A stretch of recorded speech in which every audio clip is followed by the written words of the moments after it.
चलो, ये मैंने स्क्रीन शेयर किया। हाँ, या so this is the PDF of the textbook. Okay, we are starting chapter number 5। Let me start the rotate screen. या okay, अभी हम लोग पढ़ने वाले हैं प्रेसिपिटेशन के बारे में। प्रेसिपिटेशन का मतलब क्या है पहला वो जानते हैं, और प्रेसिपिटेशन अपने लाइफ के लिए क्यों इंपॉर्टेंट है वो भी जानना जरूरी है।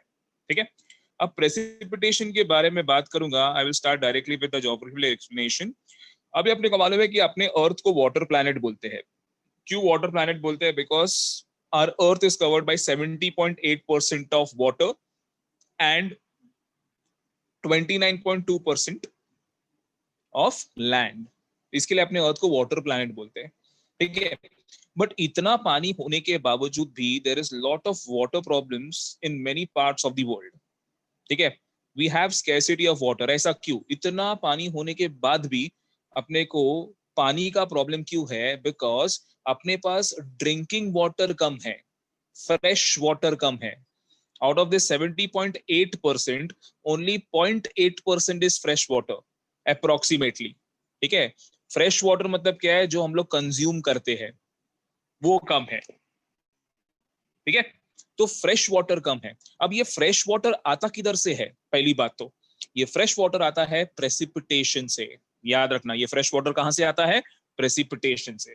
प्रेसिपिटेशन का मतलब क्या है? सिंपल मतलब, what is precipitation? Precipitation means anything which falls from the clouds. Anything which falls from the clouds on the surface is called as precipitation. It can be rainfall, it can be snowfall, it can be hailstones. ठीक है, कुछ भी हो सकता है। Anything which falls from the cloud is called as precipitation. अब जब rainfall cloud से गिर के नीचे जब surface पे आता है, it turns into rivers and lakes. Snowfall गिरता है नीचे तो ice बन जाता है, और यही चीज बाद में it is a source of drinking water. We get source of drinking water from rivers and lakes. ठीक है, तो इसके लिए प्रेसिपिटेशन हमारी लाइफ के लिए बहुत इंपॉर्टेंट है। अगर प्रेसिपिटेशन होना बंद हो जाएगा तो अपने लिए जो सोर्स है ड्रिंकिंग वाटर का वो बंद हो जाएगा।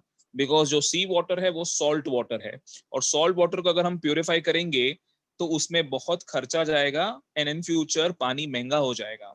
समझा? इसके लिए प्रेसिपिटेशन के बारे में जानना जरूरी है। तो ये था व्हाट इज प्रेसिपिटेशन, ये था इंट्रोडक्शन। आगे बढ़ते हैं कि टाइप्स ऑफ प्रेसिपिटेशन कौन से हैं। तो मैंने अभी आपको ब्रीफ दिया था, रेनफॉल, स्नोफॉल एंड हेलस्टोन्स। ठीक है, ये तीन मेजर टाइप के प्रेसिपिटेशन है। तो सबसे पहला हम लोग करने वाले हैं वो है snowfall. Can you see over here the topic snow? अब स्नोफॉल कैसे होता है? सबसे पहला चीज, जब इवोपरेशन होता है, आपने 8th स्टैंडर्ड में पढ़ा रहेगा, जब हीट सनरेज जब पानी पे पड़ता है तो वो इवोपरेशन होता है। इवोपरेशन होने से वाटर वेपर जनरेट होता है। Evaporation turns into water vapour, and when this water vapour when it goes up, that is at a higher altitude, वहां पे क्या होता है? टेम्परेचर कम रहता है। हमेशा याद रखना, अपने सरफेस की इधर टेम्परेचर ज्यादा रहता है, और जैसे जैसे आप ऊपर जाते जाएंगे वैसे वैसे टेम्परेचर कम होते जाता है। समझा? इसके लिए आप माउंटेनस एरिया में जाएंगे तो आपको ठंडी क्यों लगता है? बिकॉज टेम्परेचर वहां पे कम हो जाता है, हायर एल्टीट्यूड। और उससे ऊपर जाएंगे तो और टेम्परेचर कम होगा। तो क्या होता है मालूम है क्या? ये जो वाटर वेपर है, when the water vapour goes up, when the temperature goes below freezing point. अच्छा, अभी स्नो कैसे बनता है? When the temperature goes below freezing point, that is below 0 degree, this water vapor turns into snowflakes. Snowflakes मतलब जो snow गिरता है ना उसको snowflakes बोलते हैं। ठीक है, सो वापस मैं बोल रहा हूँ, when the temperature goes below freezing point, the water vapor turns into snowflakes, and this process is called as sublimation. वो पैराग्राफ में दिया है, इस पे क्वेश्चन भी आता है, what is sublimation? What is sublimation? When the water vapor turns into snowflakes. Why? Because the temperature goes below freezing point. Water vapour या तो वाटर ड्रॉपलेट में टर्न होगा या तो स्नोफ्लेक में होगा। स्नोफ्लेक में होता है तो उसको बोलते हैं सब्लिमेशन, और वाटर वेपर में होता है तो उसको वाटर ड्रॉपलेट में होता है तो उसको बोलते हैं कंडेंसेशन। ठीक है, या तो सब्लिमेशन या तो कंडेंसेशन, बट इधर हम लोग किसके बारे में बात कर रहे हैं? सब्लिमेशन के बारे में। अब स्नोफॉल का कैसे है ना कि स्नोफॉल जब सरफेस पे एक्यूमुलेट होता है, when snowfall accumulates on the surface it turns into ice and that ice turns into a glacier. याद है हमने चैप्टर नंबर 4 में पढ़ा था glacier. So glacier is also formed by snowfall. अब स्नोफॉल के ना कुछ ड्रॉबैक्स भी है. हैवी स्नोफॉल हुआ ना तो it can result into disruption of transport and communication. ज्यादा स्नोफॉल हुआ ना तो ट्रांसपोर्ट एंड कम्युनिकेशन वहां पे का रुक जाता है. इसके लिए आपने कभी भी देखा रहेगा, if you go to Jammu Kashmir, if you go to Ladakh, तो लद्दाख है ना after October the tourism stops in Ladakh. Why? Because it snows heavily. तो वहां पे ट्रांसपोर्टेशन और कम्युनिकेशन का डिफिकल्टी होता है. दूसरा देखो वहां पे ब्लू बॉक्स में दिया है फ्रॉस्ट बाइट. ठीक है, can you see frostbite? अच्छा, फ्रॉस्ट बाइट क्या होता है? Okay, just a second, I'll just check that I'm audible or not. Am I audible?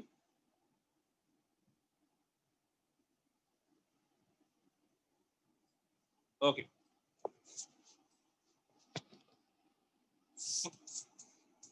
Just a second. Thank you. Okay. अच्छा, फ्रॉस्ट बाइट क्या होता है मालूम है क्या? If the temperature goes below 0 degree, it goes in minus, what will happen na, your skin will start drying up and your skin will start peeling off. ठीक है, मतलब आपके स्किन के जो जो आपका लेयर्स है ना वो निकलने को चालू होता है बिकॉज इतना ठंडी हो जाता है. उसको बोलते हैं फ्रॉस्ट बाइट. समझा? इसके लिए आपने देखा रहेगा, if you see people in Antarctica, if you see people in polar regions, वो लोग इतने बड़े बड़े जैकेट्स, इतने बड़े बड़े मास्क, गॉगल्स, ये सब क्यों पहनते हैं? To protect themselves from the wind. ठीक है, स्टाइल मारने के लिए नहीं पहन रहे, to protect them from the cold winds, because वहां पे टेम्परेचर माइनस में जाता है. तो ये है ना ड्रॉबैक है स्नोफॉल का. ठीक है, कौन से दो ड्रॉबैक थे? एक था फ्रॉस्ट बाइट और दूसरा था it affects the transport and communication. तो ये था स्नो के बारे में. तो अगर क्वेश्चन पूछा what is sublimation, when the water vapour turns into snowflakes because the temperature goes below freezing point, this process is called as sublimation. ठीक है, चलो आगे बढ़ते हैं. ये हो गया स्नो का. अभी हम लोग आगे जाते हैं, वो है हेल पे. ठीक है, अभी हेल है ना, ये कुछ कॉमन नहीं है. दिस इज कैसे कि आपको ज्यादातर देखने को मिलता नहीं है. हेल को मराठी में गारा बोलते हैं, गारा पड़ला, और हिंदी में ओले बोलते हैं, ओले गिरना. ठीक है, तो हेल इज कॉल्ड एज गारा और ओले. बट ये हेल फॉर्म कैसे होता है ना, ये बहुत इंटरेस्टिंग है. ठीक है, अब क्या होता है मालूम है क्या? जब समर सीजन होता है, समर सीजन या even if you talk about rainy season also, when the temperature is high. अब जब सरफेस पे टेम्परेचर ज्यादा है, ठीक है, ध्यान से सुनना, जब सरफेस पे टेम्परेचर ज्यादा होता है, so the air it starts going up, it goes in upward direction. ठीक है, वो गर्म हवा ऊपर जाता है. अब वो गर्म हवा ऊपर जा रहा है, उसके साथ में वाटर वेपर भी ऊपर जा रहा है. अब ये वाटर वेपर जब ऊपर जाएगा, तो मैंने क्या बोला, जैसे जैसे ऊपर जाएगा टेम्परेचर कम होते जाता है. ठीक है, अब जब टेम्परेचर कम हो जाएगा और ये वाटर वेपर ऊपर जाएगा, तो that water vapour will slowly turn into water droplets, मतलब पानी का बूंद हो जाएगा. इसको बोलते हैं कंडेंसेशन. अच्छा, किसी ने डाउट पूछा था ना, what is condensation? when the water vapor turns into water droplets, it is called as condensation. ठीक है, अगेन और एक बार बोलता हूं, when the water vapor turns into water droplets because of decrease in temperature, it is called as condensation. अब ये ना ऊपर जा रहा है, अभी ये वाटर ड्रॉपलेट में टर्न हुआ, लेकिन क्या होता है मालूम है क्या? ये अभी भी ऊपर है ना, it starts solidifying, it starts solidifying. अब ये ना नीचे आने का कोशिश करेगा. अब ये सॉलिडिफाई हो गया तो ग्रेविटी की वजह से नीचे आने का कोशिश करेगा सरफेस पे, बट ये अभी भी हल्का है. समझा? ये जो वाटर ड्रॉपलेट्स है ना, जो ये हार्ड हो गए, सॉलिड हो गए, ये अभी भी हल्के हैं. इसको एयर वापस ऊपर लेके जाता है. अब जब एयर इसको वापस ऊपर लेके जाएगा ना, उस पे वापस और एक नया लेयर आएगा, क्योंकि ऊपर तो कंडेंसेशन होते जा रहा है ना, तो वो छोटा वाटर ड्रॉपलेट जो है ना, वो बड़ा होते जाएगा. समझा? अब वो क्या होगा, अभी उसका साइज बड़ा हो गया है. अभी वो जो वाटर ड्रॉपलेट है, अभी वो वाटर ड्रॉपलेट नहीं रहा, एक बड़ा साइज का क्यूब बन गया है. अब जब वो नीचे आएगा तो उसको एयर होल्ड नहीं कर पाएगा, बिकॉज उसका वजन ज्यादा है, उसका वेट ज्यादा है. ठीक है, और अभी वो ग्रेविटी के साथ बहुत ज्यादा फोर्स पे वो सरफेस पे गिरेगा। एंड हेल स्टोन्स जो होता है ना, वो जब सरफेस पे गिरते हैं ना, तो it is not good, it is not a good sign, because it destroys the property, it destroys the agricultural field, और आपके सिर पे गिरा तो it will destroy you also. समझा? तो हेल जो है ना, it looks like a ice cube. ठीक है, आइस क्यूब जैसा दिखता है, बिकॉज क्यों मालूम है? बिकॉज वो पानी से बना हुआ है और वो सॉलिडिफाई हो गया है। ठीक है, तो वो आइस क्यूब जैसा ठंडा नहीं रहता है, इट्स हॉट, बट कैसे कि दिखता है वो आइस क्यूब जैसा, लेकिन वो जब फोर्स से नीचे गिरता है तो it destroys everything. So hailstone is not a good thing, try to understand that. ठीक है, ये बहुत कम जगह पे होता है, ये बहुत कम जगह पे होता है। ठीक है,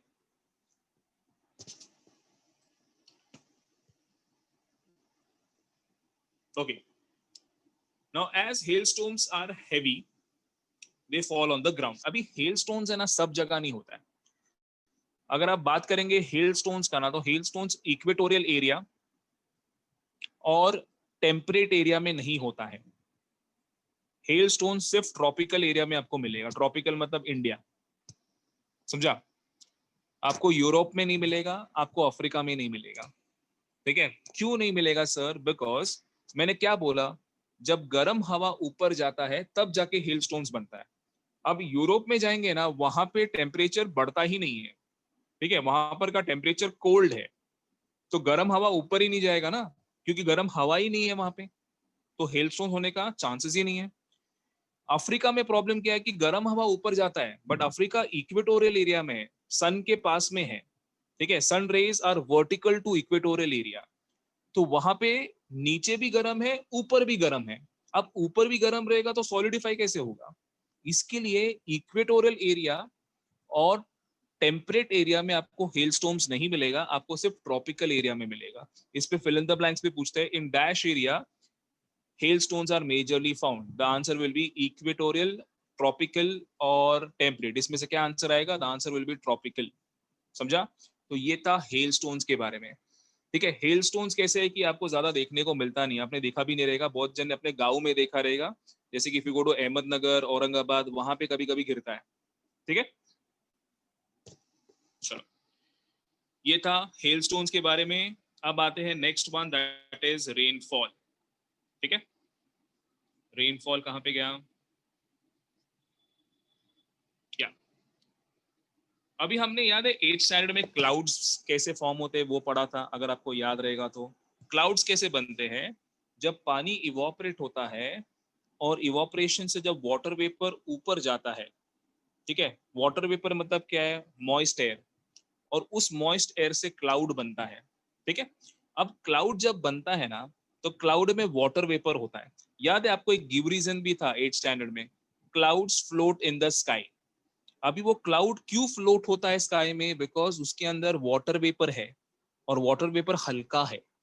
ठीक है, इसके लिए वो फ्लोट होता है स्काई में। ठीक है, अब क्या होगा मालूम है क्या? जब क्लाउड और ऊपर जाएगा तो टेम्परेचर कम होगा, और जब टेम्परेचर कम होगा तो क्लाउड के अंदर का जो वाटर वेपर है, it will start turning into water droplets. मैंने बोला ना, कंडेंसेशन। कंडेंसेशन होता क्या है? When water vapour turn into water droplets. अब क्लाउड के अंदर का जो वाटर वेपर है, when it starts turning into water droplets, मतलब क्लाउड हैवी हो गया कि नहीं? क्योंकि उसमें अभी पानी जम गया है। अब क्लाउड हैवी हो गया है, मतलब वो अभी नीचे गिरेगा, बट क्लाउड को तो नीचे नहीं आने का है। तो क्लाउड क्या करेगा? क्लाउड क्या करेगा? क्लाउड ये करेगा कि उसके अंदर का जो पानी है उसको वो रिलीज करेगा, और जब क्लाउड अपने अंदर का पानी को रिलीज करता है, उसको हम लोग बोलते हैं रेनफॉल। समझा?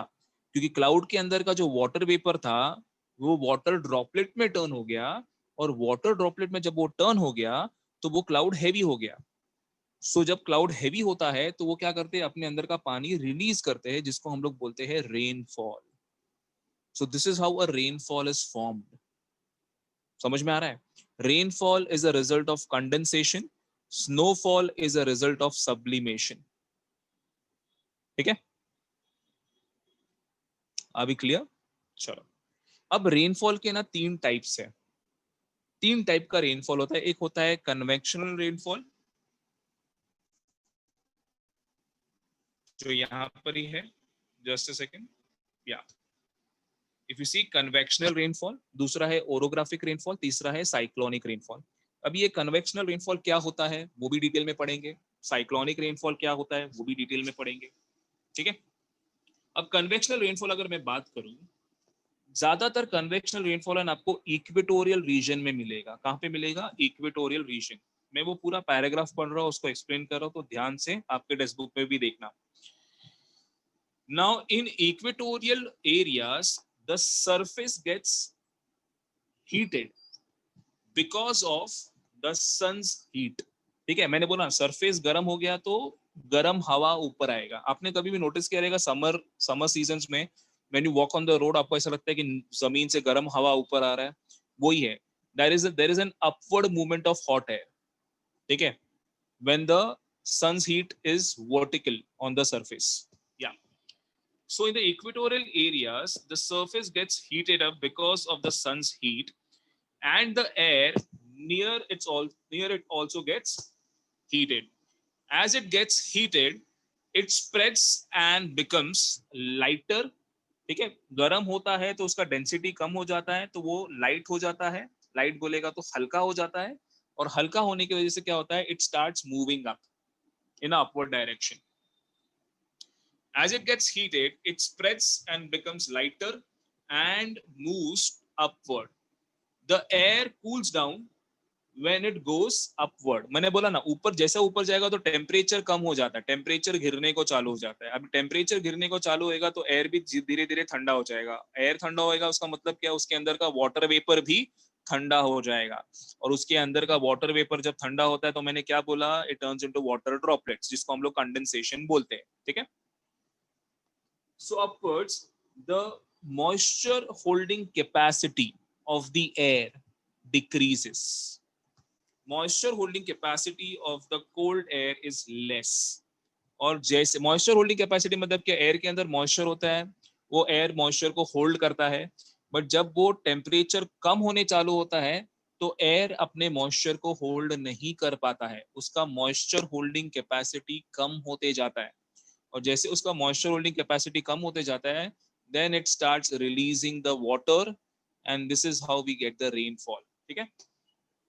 So the moisture holding capacity of the cold air is less, consequently condensation of the water vapor occurs and rainfall occurs in equatorial areas। Such a type of rainfall occurs almost daily in the afternoon। दोपहर को आपको है ना यहाँ पे fix बारिश मिलता है। क्यों दोपहर को? बिकॉज दोपहर को सबसे ज्यादा गर्मी होता है, तो दोपहर को सबसे ज्यादा हीट होता है, तो वो हीट का जो एयर है, जो हॉट एयर है, वो ऊपर जाके फिर दोपहर को बारिश होता है। आपने अपने आप ही भी नोटिस किया रहेगा आजकल कैसे दोपहर को बहुत धूप होके शाम को बारिश हो रहा है। कल भी ऐसे ही हुआ था थोड़ा बहुत, उसके एक दिन पहले भी हुआ था, थंडरिंग भी हुआ था। क्यों?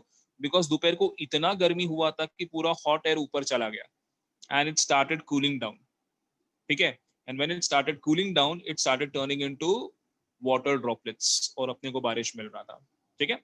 तो इस टाइप के रेनफॉल को बोलते हैं कन्वेक्शनल रेनफॉल। ये आपको अफ्रीकन कंट्रीज और थोड़े बहुत साउथ अमेरिकन कंट्रीज में मिलेंगे। यहाँ पर दिया है देखो, Amazon basin in Brazil, that is South America, and Congo basin in Africa are the example। ठीक है, यहाँ पे आपको कन्वेक्शनल रेनफॉल मिलता है, और इधर के जो रिवर्स भी है, जो रिवर्स बने हुए हैं वो बने हुए because of convectional rainfall. Are we clear with this?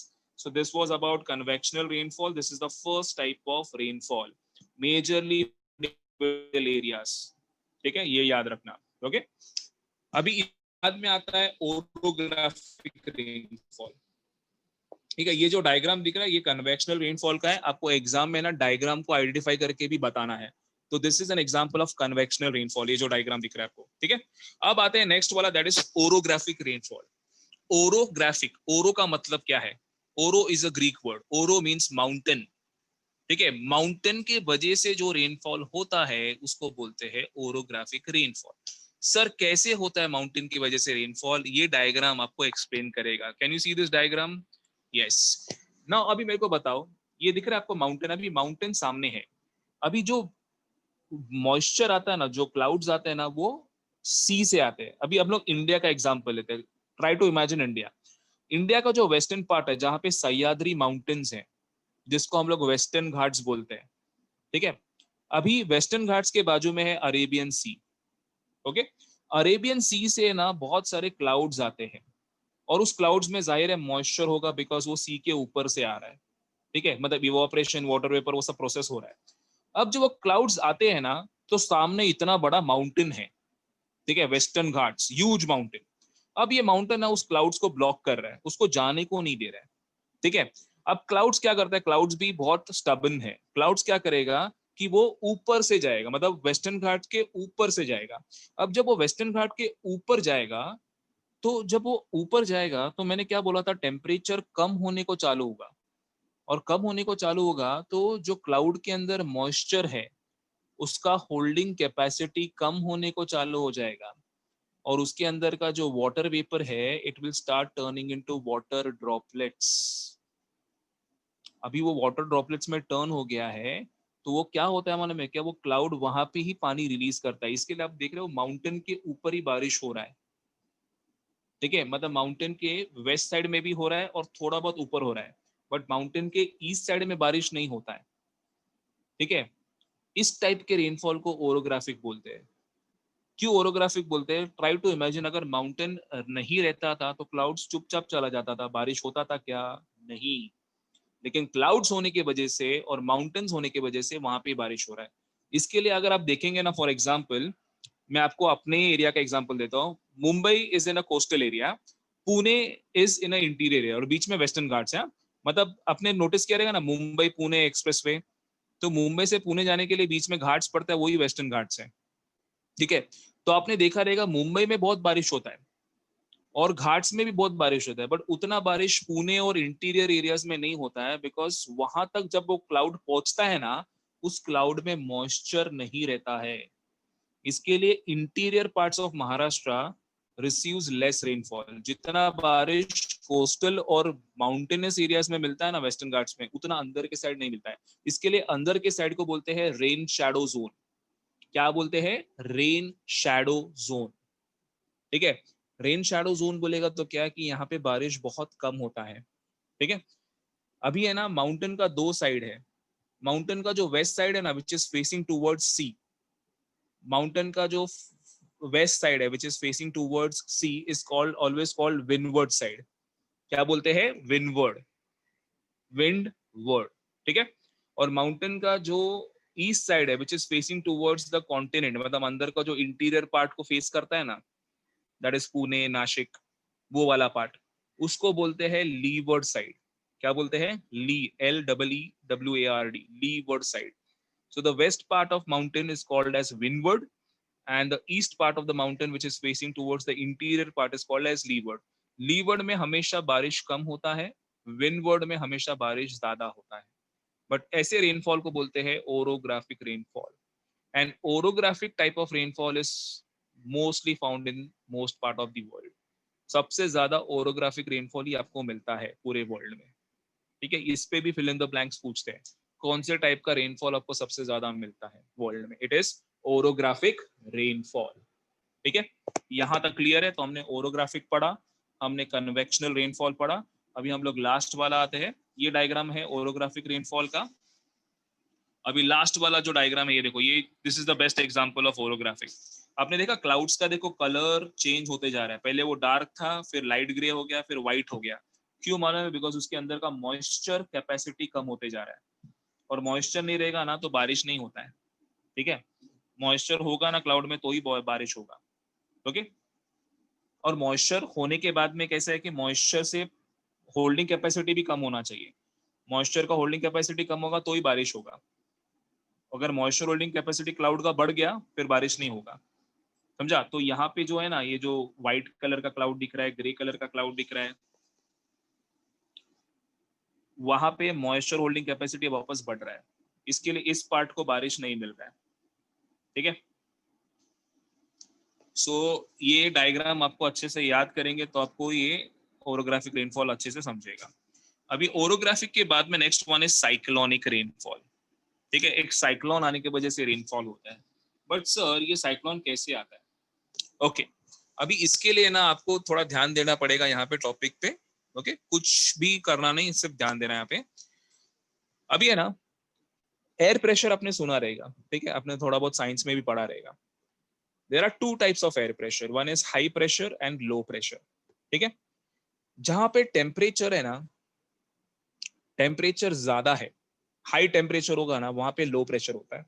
उल्टा, हाई टेम्परेचर होगा तो लो प्रेशर, लो टेम्परेचर होगा तो हाई प्रेशर। चाहिए तो बुक में लिख लो, if it is, if the temperature is high, pressure will be low. If the temperature is low, pressure will be high. ठीक है, ये समझा। दूसरा कंसेप्ट, हमेशा high pressure goes behind low pressure, मतलब जहां पे भी लो प्रेशर होगा ना, उसके आजू बाजू में भागता है हाई प्रेशर, ठीक है। अभी जब टेम्परेचर हाई रहेगा तो लो प्रेशर होगा, तो लो प्रेशर के आजू बाजू में है ना हाई प्रेशर घूमते रहता है। और जब वो आजू बाजू में घूमता है ना, अभी ये जो हाई प्रेशर है ना, ये हाई प्रेशर ओशन और सी के ऊपर से आ रहा है। ये जो हाई प्रेशर है ओशंस और सी के ऊपर से आ रहा है। अब ये ओशन और सी के ऊपर से आ रहा है, तो जाहिर है वो मॉइस्चर भी लेके आएगा सी का, और वो क्या करेगा, वो मॉइस्चर लेके लो प्रेशर के आजू बाजू में घूमेगा। अब जब वो लो प्रेशर के आजू बाजू में घूमेगा, सो व्हाट विल हैपन, एक तो वो घूम रहा है तो साइक्लोन तो फॉर्म हो ही रहा है। देखो ना यहाँ पर अगर आप डायग्राम में देखेंगे तो बीच में लो प्रेशर है और बाजू में हाई प्रेशर घूम रहा है, लेकिन हाई प्रेशर साथ में मॉइस्चर भी लेके आया है। मतलब वो क्या होगा, वो मॉइस्चर भी जो घूम रहा है, it will start turning into water droplets and it will start raining. मतलब वो साइक्लोन के बीच में से रेनफॉल चालू हो रहा है, ठीक है, या आजू बाजू से चालू हो रहा है। इसको बोलते हैं साइक्लोनिक रेनफॉल। साइक्लोनिक रेनफॉल आपको सब जगह नहीं मिलेगा, ज्यादातर आपको ट्रॉपिकल और आपको इक्वेटोरियल एरिया में भी मिलेगा। मतलब कैसे कि if you come to India, India में आपको वेस्ट बंगाल और केरला में साइक्लोनिक रेनफॉल मिलता है, ओडिशा में साइक्लोनिक रेनफॉल मिलता है, ठीक है, क्योंकि वहां पे कैसे हाई प्रेशर और लो प्रेशर दोनों एक साथ मिलके तांडव करते हैं, इन सिंपल वर्ड्स, ठीक है। तो ये जो घूमते हैं हाई प्रेशर लो प्रेशर, उसके वजह से ये साइक्लोनिक रेनफॉल होता है, ठीक है। तो this is how a cyclonic rainfall is formed, okay. मैं आपको एकदम सिंपल वर्ड्स में समझा रहा हूँ, अगर मैं पैराग्राफ में समझाऊंगा तो आपको नहीं समझेगा, इसके लिए मैं बता रहा हूँ। This is how cyclonic rainfall is form because of high pressure and low pressure belts, ठीक है। और ये हाई प्रेशर लो प्रेशर सब जगह है वर्ल्ड में, ठीक है। नॉर्दर्न हेमिस्फीयर सदर्न हेमिस्फीयर दोनों में उल्टा होता है। नॉर्दर्न हेमिस्फीयर में अगर समर्स है तो सदर्न हेमिस्फीयर में विंटर्स है, ठीक है। तो मतलब नीचे से हाई प्रेशर ऊपर जाएगा लो प्रेशर में। आपने को भी देखो समर सीजन के बाद में बारिश होता है, कभी आपने नोटिस किया समर सीजन के बाद में क्यों बारिश होता है? बिकॉज समर सीजन में temperature is high and pressure is low. मतलब लो प्रेशर क्या कर रहा है, हाई प्रेशर को अट्रैक्ट कर रहा है, और उसके वजह से अपने यहाँ पे बारिश होता है, ठीक है। और ये जो लो प्रेशर अपने कंट्री में कहाँ पे फॉर्म होता है मालूम है? Near Punjab and Haryana and Rajasthan, वहां पे होता है, ठीक है। तो ये था साइक्लोनिक रेनफॉल, ये थे 3 टाइप के रेनफॉल, ठीक है। अब रेनफॉल को हम लोग मेजर भी करते हैं ना बच्चा लोग। हम लोग बोलते हैं ना कि आज न्यूज में आपने देखा रहेगा आज 120 मिलीमीटर्स ऑफ रेनफॉल गिरा, ठीक है। So today we are experiencing 120 millimetres of rainfall. तो ये 120 millimeters rainfall is always measured in millimeters, but how it is measured, how it is calculated, there is an instrument which is used to measure the rainfall, and this instrument is called as rain gauge. Yeah, it is also pronounced as rain gauge, so you can call it as rain gauge or rain gauge. This is an instrument which is used to measure. अब ये instrument कैसे work करता है? अब ये instrument को है ना, मैं पूरा पैराग्राफ आपको एक्सप्लेन कर रहा हूँ। ये जो इंस्ट्रूमेंट है ना, इसको एक ओपन ग्राउंड में रखते हैं। ये जो इंस्ट्रूमेंट है इसमें मेजरिंग, देखो आपको कैलकुलेशंस को नंबर्स भी दिख रहे हैं आपको। ये इंस्ट्रूमेंट को एक ओपन ग्राउंड में रखते हैं, फ्लैट ग्राउंड पे। लेकिन फ्लैट ग्राउंड पे नहीं रखते, वो फ्लैट ग्राउंड पे ना एक 30 सेंटीमीटर का माउंट, छोटा सा एक डोम शेप बनाते हैं 30 सेंटीमीटर का, और उसके ऊपर रखते हैं ताकि बारिश बराबर उसमें घिरे। और ओपन ग्राउंड में क्यों करते हैं? बिकॉज ऑब्स्ट्रक्शन नहीं होना चाहिए बारिश गिरने के टाइम। और ये कितने बार करते हैं मालूम है क्या? दिन में 3 बार करते हैं, ठीक है। क्यों करते 3 बार? बिकॉज कैसे है कि रेनफॉल इज एराटिक, रेनफॉल कितना गिरता है, कभी गिरता है, वो कुछ उसका फिक्स नहीं है। तो सुबह अगर बहुत जोर का गिरा है, शाम को बिल्कुल नहीं गिरेगा, तो आप ऐसा नहीं बोल सकते ना पूरे दिन में बहुत जोर का बारिश हुआ, ऐसा नहीं बोल सकते। तो लोग क्या करते हैं कि दिन में 3 बार कैलकुलेट करते हैं, ठीक है। फिर 3 बार कैलकुलेट करने के बाद में उसका एवरेज निकालते हैं। सपोज फॉर एग्जांपल सुबह 90 मिलीमीटर गिरा, दोपहर को 90 मिलीमीटर गिरा, रात को 90 मिलीमीटर गिरा, तो टोटल होता है 270 डिवाइडेड बाय 3, मतलब पूरे दिन का बारिश था 90 मिलीमीटर्स। समझ में आ रहा है? तो वो लोग ये इंस्ट्रूमेंट यूज करते हैं कि आज के दिन में कितना बारिश हुआ है, ठीक है। इसको बोलते हैं रेन गॉज और rain gauge, the instrument which is used for measuring rainfall. अच्छा, कितने सेंटीमीटर का माउंट होता है? 30 सेंटीमीटर का माउंट, ठीक है।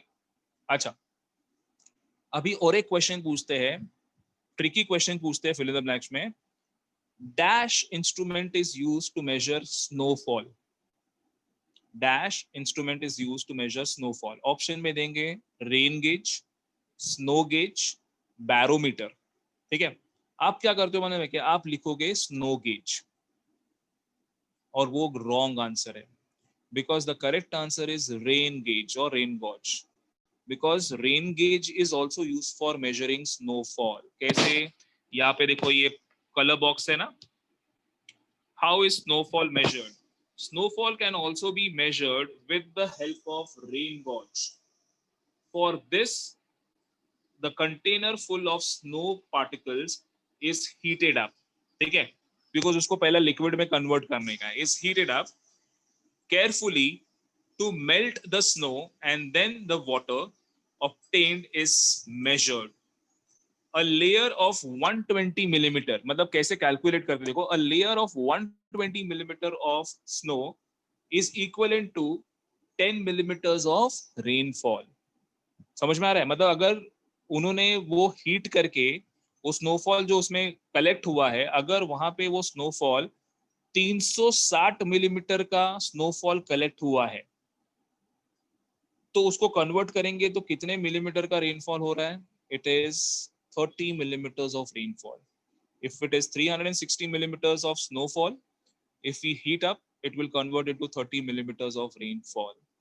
This is how snowfall is measured. But snowfall के लिए भी वो लोग सेम इंस्ट्रूमेंट यूज करते हैं जो रेनफॉल के लिए कर रहे हैं। नाम क्या है? रेन गॉज, ठीक है। तो यहाँ पे हमने टाइप्स ऑफ प्रेसिपिटेशन खत्म किया है, आगे बढ़ेंगे, लेकिन मैं अभी थोड़ा कुछ आपको डाउट्स है तो आप पूछ सकते हो या if you have any doubts.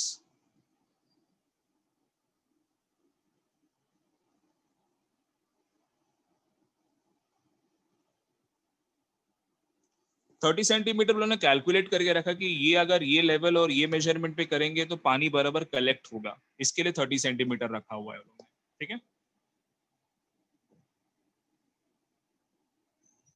10 centimetre high flat नहीं, 30 सेंटीमीटर। माउंट बोलेगा छोटा सा डोम, अपन देखो ना जमीन पे ऐसा मट्टी का छोटा सा माउंटेन बनाते हैं, छोटा छोटा मट्टी का माउंटेन बनाते हैं ना, वैसा वो लोग छोटा मट्टी का 30 सेंटीमीटर का माउंट बनाते हैं और उसके ऊपर वो इंस्ट्रूमेंट रखते हैं। Orographic rainfall मतलब क्या? The rainfall which happens because of the obstruction of mountains is called as orographic rainfall. Orographic rainfall means the rainfall which occurs because of obstruction of mountains. Cyclonic rainfall मैंने बोला कि जब low pressure and high pressure एक दूसरे को मिलते हैं तो साइक्लोन फॉर्म होता है, और जब भी वो प्रेशर में अगर मॉइस्चर होगा तो उससे बारिश होता है, और उस टाइप के बारिश को बोलते हैं cyclonic rainfall. Yes, leeward side is also called as rain shadow zone, ठीक है। उसको दो नाम है, एक है लीवर्ड साइड और एक है rain shadow zone.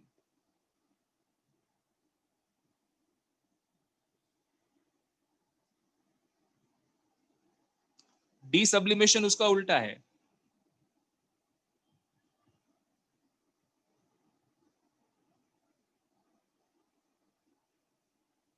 Yes, the proportion of snow and rain is 12:1, correct.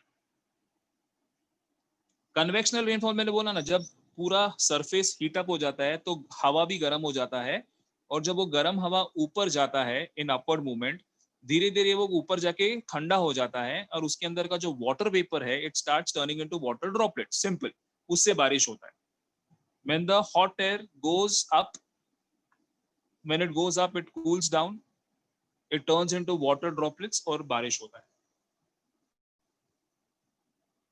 Okay चलो आगे बढ़ते हैं। मैंने वैलिड डाउट्स क्लियर कर दिए हैं। मैं वापस स्क्रीन शेयर करने वाला हूँ। Hold for a second. या मैंने बोला था कि I will be only discussing doubts related to the chapter because we are here to complete the question. जो अलग से जो डाउट्स है वो बाद में हम लोग सॉल्व कर सकते हैं। चलो okay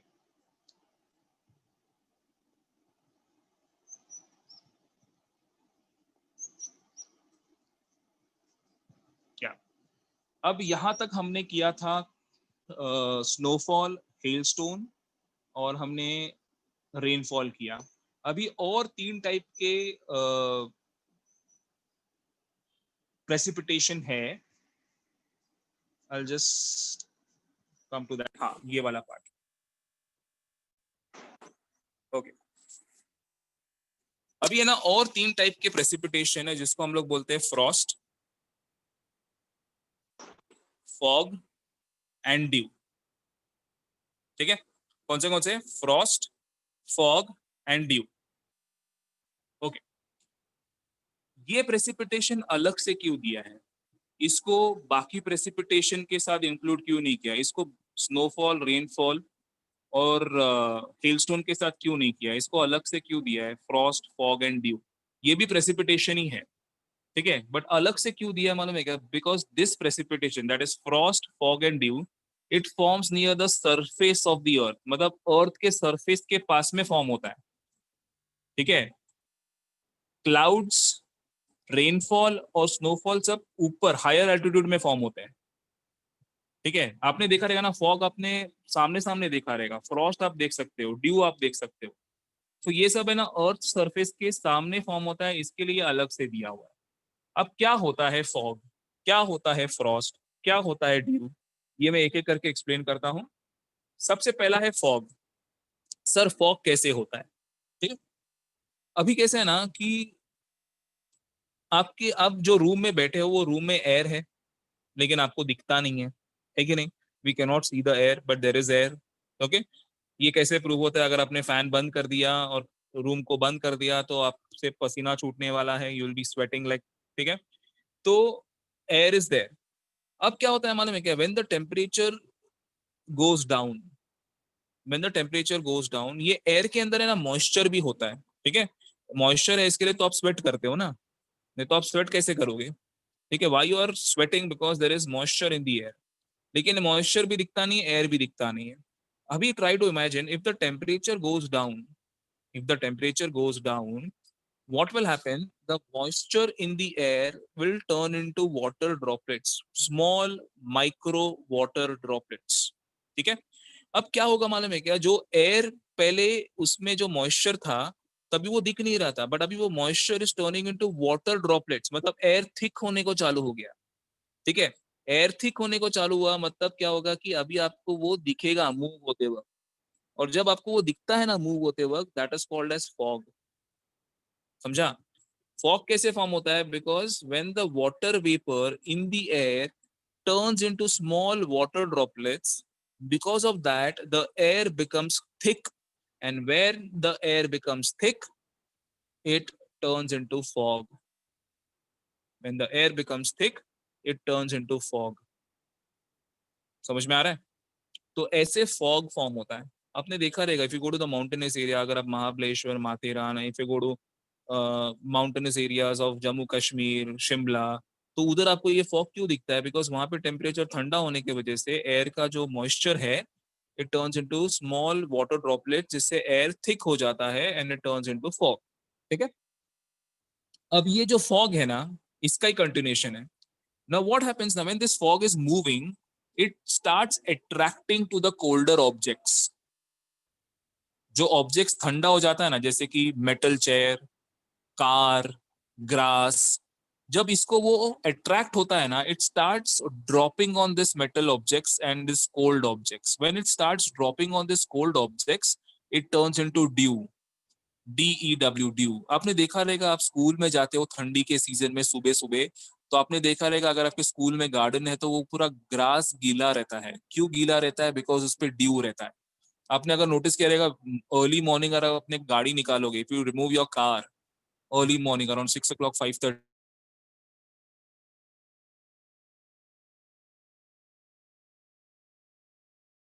you will see a lot of water on a glass.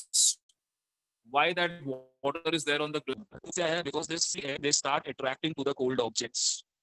ठीक है, तो ऐसे ड्यू बनता है। अभी दो कि ये जो नहीं है आपके कार पे, ठीक है, सुबह सुबह, मतलब भाई सुबह सुबह टेम्परेचर 10 डिग्री है, 8 डिग्री है, तो आपके गाड़ी पे बहुत सारा ड्यू जम गया है। लेकिन इमेजिन करो एक दिन आप उठोगे और टेम्परेचर 0 डिग्री के नीचे चला गया, तो वो जो पानी आपके गाड़ी में जमा हुआ है, it will start freezing and it will turn into ice which is called as frost. समझा? तो पहले फॉग बनता है, फॉग से धीरे धीरे ड्यू बनता है, और ड्यू से धीरे धीरे फ्रॉस्ट बनता है। समझा? तो this is how this precipitation occurs. तो आप अगर देखेंगे in mountainous areas and cold areas will find fog. Dew तो आपको यहाँ पे भी मिलेगा मुंबई में, ठीक है, ठंडी के सीजन में। बट आपको ज्यादातर मुंबई में फॉग नहीं दिखता है, ठीक है, और फ्रॉस्ट तो दूर की बात है, because we are near coastal areas, तो नहीं हो पाएगा। But if you go to Himalayas, if you go to Jammu Kashmir, will find frost, ठीक है, when the temperature goes below 0 degree. समझा? तो ये थे 3 टाइप के प्रेसिपिटेशन। अभी क्लियर? चलो, इसके बाद में आगे बढ़ते हैं इफेक्ट्स ऑफ प्रेसिपिटेशन। अभी इसमें हम लोग दोनों इफेक्ट्स पढ़ने वाले हैं, पॉजिटिव इफेक्ट्स भी पढ़ेंगे और नेगेटिव इफेक्ट्स भी पढ़ेंगे, ठीक है। अभी सबसे पहला हम लोग पढ़ने वाले इफेक्ट्स ऑफ रेनफॉल। अभी रेनफॉल कैसे है ना, now precipitation is the major source of portable water. Portable water मतलब क्या? ड्रिंकिंग वाटर, ठीक है, मतलब अपने को जो पीने का पानी, पीने का जो सोर्स है वो है प्रेसिपिटेशन। जिस दिन प्रेसिपिटेशन बंद हो गया, गॉड ब्लेस यू, ठीक है। तो अभी रेनफॉल के बारे में बात करते हैं। अभी रेनफॉल क्या है ना, it is erratic in nature. ERATIC, erratic in nature. Erratic मतलब क्या है कि उसका कुछ भरोसा नहीं होता है, कभी भी गिरता है और कितना गिरेगा पता नहीं, ठीक है। मतलब अगर ये साल बहुत ज्यादा बारिश हुआ, तो ऐसा जरूरी नहीं कि अगले साल भी उतना ही बारिश होगा, ठीक है, अगले साल उतना बारिश होगा, तो उसको बोलते हैं इरेटिक। ओके, और कितना गिरेगा, कितने दिन गिरेगा, वो भी कुछ फिक्स नहीं होता। अब ये इरेटिक की वजह से क्या होता है ना, if the rainfall is less, it will result into drought. Drought मतलब क्या है कि बारिश नहीं होने की वजह से जमीन सूखा हो जाता है और एग्रीकल्चर नहीं कर पाते हैं। समझा? अगर बारिश कम गिरेगा तो ड्रॉट होगा, अगर बारिश ज्यादा गिरेगा तो फ्लड्स होगा। समझ में आ रहा है? अगर बारिश कम गिरा तो ड्रॉट, अगर बारिश ज्यादा गिरा तो फ्लड्स। ओके, तो दोनों में प्रॉब्लम है ना। बारिश कम गिरा तो ड्रॉट, होगा तो एग्रीकल्चर नहीं होगा, फ्लड्स होगा तो एग्रीकल्चरल क्रॉप डिस्ट्रॉय होगा। और अगर ये होगा तो what will happen, we have to then agriculture crops from other country. Now India is a agrarian country. वहां पे लिखा है, देखो, India is an agrarian country. Agrarian का मतलब है जिसका मेन ऑक्यूपेशन एग्रीकल्चर, ठीक है। एग्रेरियन कंट्री मतलब क्या है? जिसका मेन ऑक्यूपेशन एग्रीकल्चर है। ओके, तो India is N agrarian country, और ऊपर से इंडिया दूसरे कंट्री से एग्रीकल्चर इंपोर्ट करेगा, तो इंडिया को उतना पैसा भी देना पड़ेगा। मतलब अपने कंट्री का इकोनॉमी को भी इफेक्ट होगा, क्योंकि अपने अपने कंट्री से पैसा जा रहा है, ठीक है, तो वो भी गलत है। तो ये देखो, ये नेगेटिव इफेक्ट है रेनफॉल का। समझ में आ रहा है? तो रेनफॉल ज्यादा भी बुरा है और कम भी बुरा है, ठीक है। रेनफॉल जिस दिन एवरेज गिरता है तो अच्छा है। समझ में आ रहा है? तो ये था रेनफॉल के बारे में, ठीक है। रेनफॉल के बारे में, उसके बाद में हम लोग पढ़ते हैं फॉग के बारे में। अब फॉग का भी कैसे है ना कि नेगेटिव इफेक्ट क्या है कि ज्यादा फॉग हो गया तो it is difficult for commuting. Commuting बोलेगा तो ट्रांसपोर्ट के लिए बहुत डिफिकल्ट पड़ता है। बहुत सारे ट्रेन डिले हो जाते हैं, बहुत सारे फ्लाइट्स कैंसिल हो जाते हैं, रोड पे बहुत सारे एक्सीडेंट्स होते हैं if there is thick fog. अगर आप दिल्ली, गुड़गांव, वहां पे अगर आप जाएंगे ना, तो वहां पे बहुत सारे एक्सीडेंट्स ये फॉग के वजह से भी होते हैं, ठीक है। तो फॉग अच्छा नहीं है। इवन क्रॉप्स के लिए भी अच्छा नहीं। अगर कॉटन जब ग्रो हो रहा है ना, कॉटन जब ब्लूम होता है ना, कॉटन मालूम है ना, कॉटन जब ब्लूम होता है ना, तो तभी अगर स्काई मतलब फॉग ज्यादा रहेगा ना, तो वो जो कॉटन है ना वो डिस्ट्रॉय हो जाता है, खराब हो जाता है। ठीक है, तो कुछ कुछ क्रॉप्स के लिए फॉग अच्छा है, कुछ कुछ क्रॉप्स के लिए फॉग नहीं अच्छा है। अच्छा, फ्रॉस्ट का क्या इफेक्ट है वो भी बता देता हूँ। फ्रॉस्ट क्या होता है, अभी देखो फॉर एग्जांपल रोड पे पूरा बर्फ जम गया है, उसको फ्रॉस्ट ही बोलते हैं हम लोग। अभी जब भी धीरे धीरे टेम्परेचर बढ़ने चालू करेगा, तो क्या होगा, वो फ्रॉस्ट जो हुआ है रोड पे वो मेल्ट होने को चालू हो जाएगा। और मेल्ट होगा मतलब कैसे, कि it will turn into water. And अगर रोड पे इतना ज्यादा पानी रहेगा, तो there is a chance of slipping. तो रोड पे बहुत सारे कार एक्सीडेंट्स हो सकते हैं, बाइक एक्सीडेंट्स हो सकते हैं इसके वजह से। तो रिस्की है ये। ठीक है, फ्रॉस्ट के बाद में हम लोग आते हैं एसिड रेन पे। अभी एसिड रेन कैसे होता है, अभी इतना इंडस्ट्रियल रेवोल्यूशन हो गया, इतने इंडस्ट्रीज और फैक्ट्रीज है कि इतना पोल्यूशन होता है, तो पूरा पोल्यूशन जाके एटमॉस्फेयर में सेटल हो जाता है कि नहीं। पूरा पोल्यूशन एटमॉस्फेयर में सेटल हो जाता है। अब जब बारिश गिरेगा, तो वो एटमॉस्फेयर के थ्रू ही बारिश गिरेगा। तो जब बारिश नीचे आएगा, तो वो क्या करेगा, जितना भी पोल्यूशन है ना एटमॉस्फेयर में, उसको उसके साथ मिक्स होके नीचे आएगा। मतलब फॉर एग्जांपल, अगर एटमॉस्फेयर में कार्बन डाइऑक्साइड है, तो कार्बन डाइऑक्साइड और रेनफॉल दोनों मिलकर कार्बोनिक एसिड बन जाएंगे। ठीक है, अगर नाइट्रोजन ऑक्साइड है, तो क्या होगा, दोनों मिक्स होकर नाइट्रिक एसिड बन जाएंगे। सल्फर डाइऑक्साइड है तो सल्फरिक एसिड बन जाएगा। ठीक है, और ये जब एसिड रेन नीचे गिरेगा, and if we are there, मतलब if this rain falls on us, ठीक है, that time it will affect us slowly. ठीक है, because skin irritation, skin allergy, eye irritation, ये सब क्यों होता है, बिकॉज ये एसिड रेन अगर अपने कांटेक्ट में आया तो। ठीक है, acid rain affects the living species also and non living things also. Non living thing को कैसे मालूम है, कि आपने देखा आपके बिल्डिंग, बारिश के बाद में आपके बिल्डिंग के बाहर काला काला कलर का कुछ जम जाता है, ग्रीन ब्लैक कलर का, वो क्यों होता है, because the acid rain is chemically reacting with the non living objects. ठीक है, तो एसिड रेन का नेगेटिव इफेक्ट्स ये है। तो ये था इफेक्ट्स ऑफ रेनफॉल। तो हमने फॉग के बारे में बात किया, फ्रॉस्ट के बारे में बात किया, रेनफॉल के बारे में बात किया। ठीक है, ये इफेक्ट्स ऑफ रेनफॉल बहुत इंपॉर्टेंट है, तो आपको ये पढ़ना है। यहाँ पे ये आपका चैप्टर पूरा खत्म करता है। ठीक है, मतलब पूरा मेजर जो टॉपिक्स है, इंपॉर्टेंट टॉपिक्स है, ये पूरे खत्म हो गए। अभी आपको कोई डाउट्स है, वैलिड डाउट्स है, तो आप पूछ सकते हो ये टॉपिक को लेके। Let me share my screen. Okay,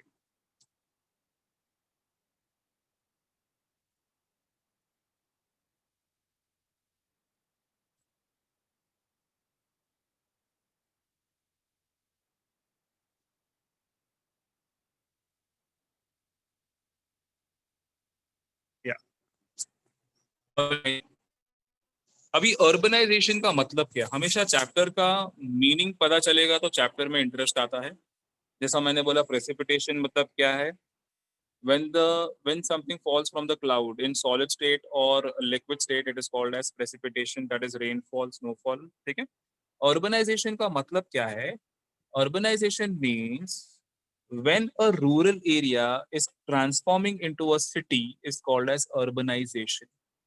when a rural मतलब जब एक गांव शहर में ट्रांसफॉर्म होता है, तो उसको बोलते हैं अर्बनाइजेशन। ठीक है, ये अर्बनाइजेशन क्यों जरूरी है, इसका फायदा क्या है, किस वजह से होता है, ठीक है, ये सब हम लोग ये चैप्टर में पढ़ने वाले हैं।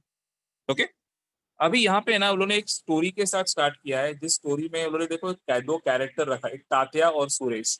Tatya is the father and Suresh is the son. तो वो स्टोरी को मैं जरा समराइज करता हूँ, वो पूरा स्टोरी में नहीं पढ़ूंगा, बट मैं आपको बताऊंगा वो स्टोरी में क्या चल रहा है। Now Tatya is a farmer. ठीक है, अ ट्रेडिशनल फार्मर जिसका पूरा दिन खेती बाड़ी में जाता है। सुरेश कैसा है, थोड़ा पढ़ा लिखा है, वो भी फार्मिंग करता है। बट सुरेश इधर तात्या को क्या बोलता है कि he will be going to factory and working in the factory. तो तात्या सुरेश को बोलता है, भाई मेरा इतना बड़ा जमीन है जिसपे इतना बड़ा खेती बाड़ी हो रहा था, तुझे फैक्ट्री में जाके काम करने का क्या जरूरत है। तो सुरेश तात्या को, उसके फादर को समझाता है कि जब मैं फैक्ट्री में काम करूंगा तो मुझे फिक्स्ड इनकम मिलेगा। एग्रीकल्चर में फिक्स्ड इनकम नहीं होता है, अगर आपका क्रॉप्स बिका तो आपको पैसा मिलता है।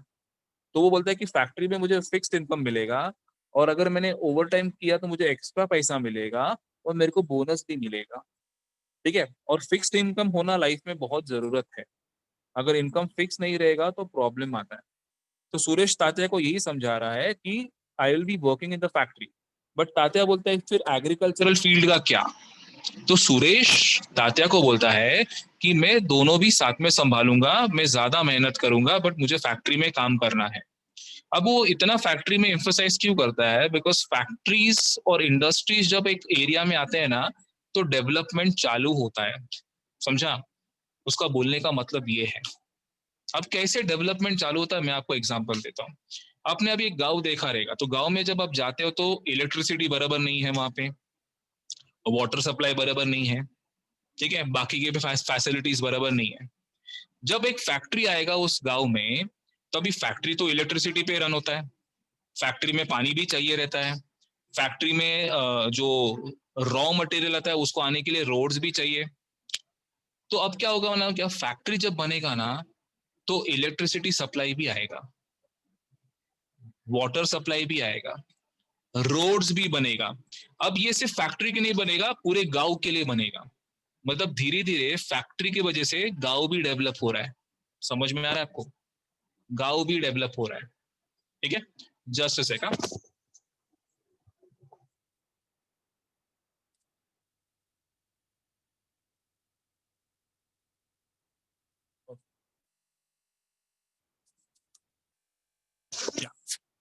तो धीरे धीरे गांव भी डेवलप हो रहा है। अब क्या होगा मालूम है क्या? अभी उस गांव में फैक्ट्री आया, मतलब कैसे है कि काम भी मिल रहा है। तो अभी क्या होगा ना, दूसरे गांव से भी लोग ये गांव में आएंगे काम ढूंढने के लिए, काम करने के लिए। अब जब दूसरे गांव से लोग इधर आएंगे, तो उनको भी फैसिलिटीज लगेगा, जैसे कि bus stop, railway station, hospitals, banks. तो धीरे धीरे ये भी आने को चालू हो जाएगा। तो पहले जो गांव था जिसमें कुछ भी नहीं था, अभी उसमें इलेक्ट्रिसिटी है, वाटर सप्लाई है, बस स्टॉप्स है, हाउस है, ठीक है, पक्के घर जो होते हैं ना वो है। तो धीरे धीरे क्या हो रहा है, जो गांव पहले था अभी वो टर्न होता है into a urban area, it turns into a city. लेकिन जैसे वो सिटी बन जाता है ना, उधर से फैक्ट्री निकल जाता है। समझा? क्यों फैक्ट्री निकलता है? बिकॉज रेसिडेंशियल एरिया में आप फैक्ट्रीज नहीं रख सकते, बिकॉज पोल्यूशन क्रिएट होता है। फिर फैक्ट्रीज क्या करता है, it goes to some other place, फिर उस एरिया को डेवलप होता है। मतलब मेरा बोलने का मतलब क्या है कि the starting step for the development और transformation of a rural area into a urban area is industry. Industry की वजह से डेवलपमेंट होता है। अभी आप भी देखेंगे ना मुंबई में, if you go to Mulund, Mulund, Andheri, ये सब एरिया ना पहले पूरा इंडस्ट्रियल एरिया हुआ करता था। ठीक है, बट आज के डेट में अगर आप देखेंगे तो सबसे ज्यादा रेसिडेंट्स यहाँ पे ही है, बड़े बड़े बिल्डिंग्स है, टॉवर्स है। ठीक है, बट पहले यहाँ पे इंडस्ट्रीज था। ठीक है, इंडस्ट्रीज की वजह से एरिया डेवलप हुआ और अभी यहाँ पे अर्बनाइजेशन है। ठीक है, अभी क्लियर? तो अर्बनाइजेशन इसको बोलते हैं। अभी अर्बनाइजेशन में कैसा है ना, जब विलेज था ना, तो विलेज में जो गवर्निंग बॉडी होता है वो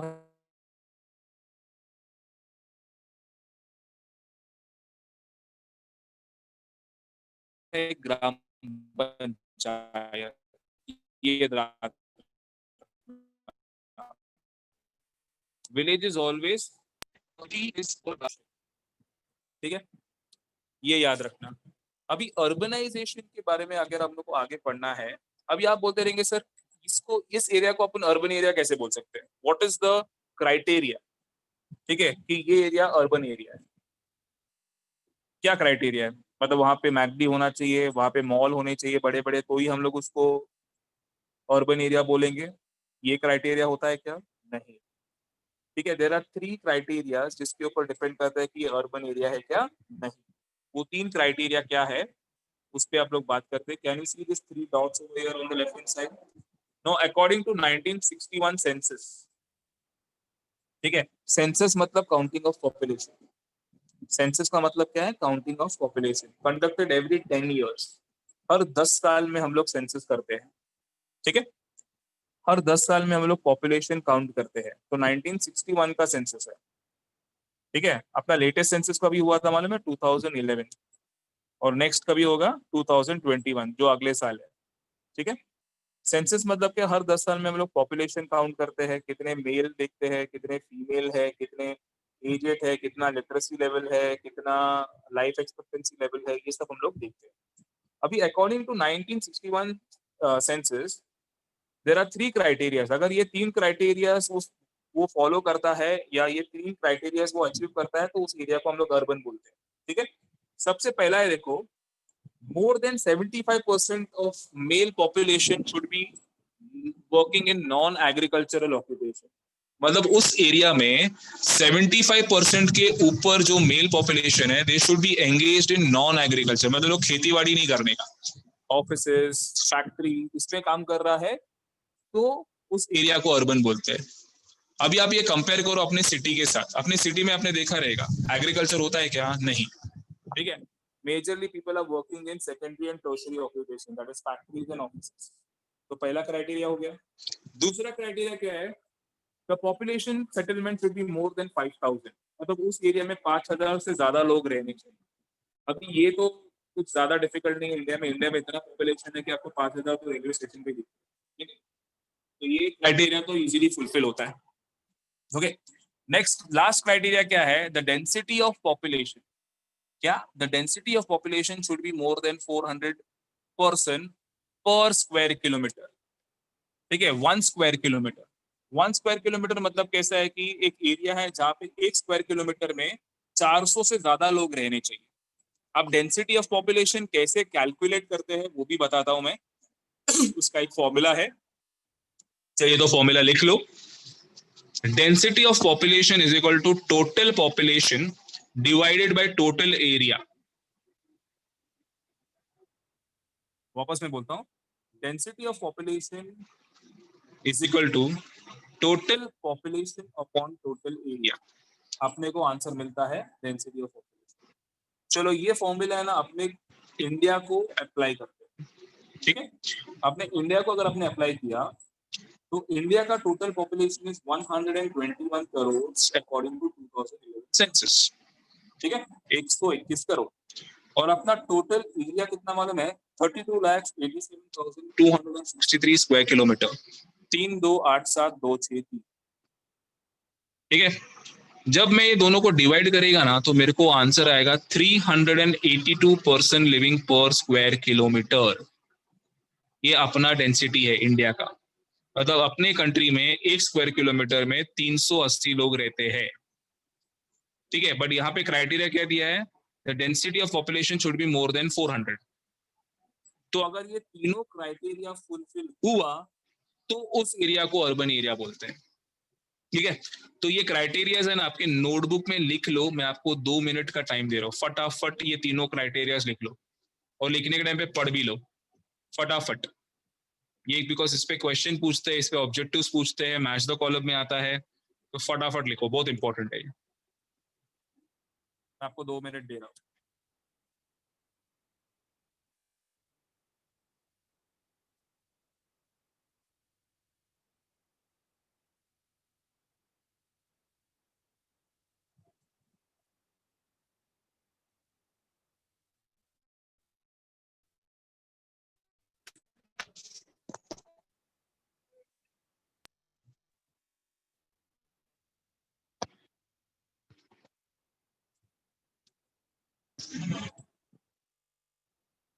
वन मिनट लेफ्ट, फटाफट लिखना।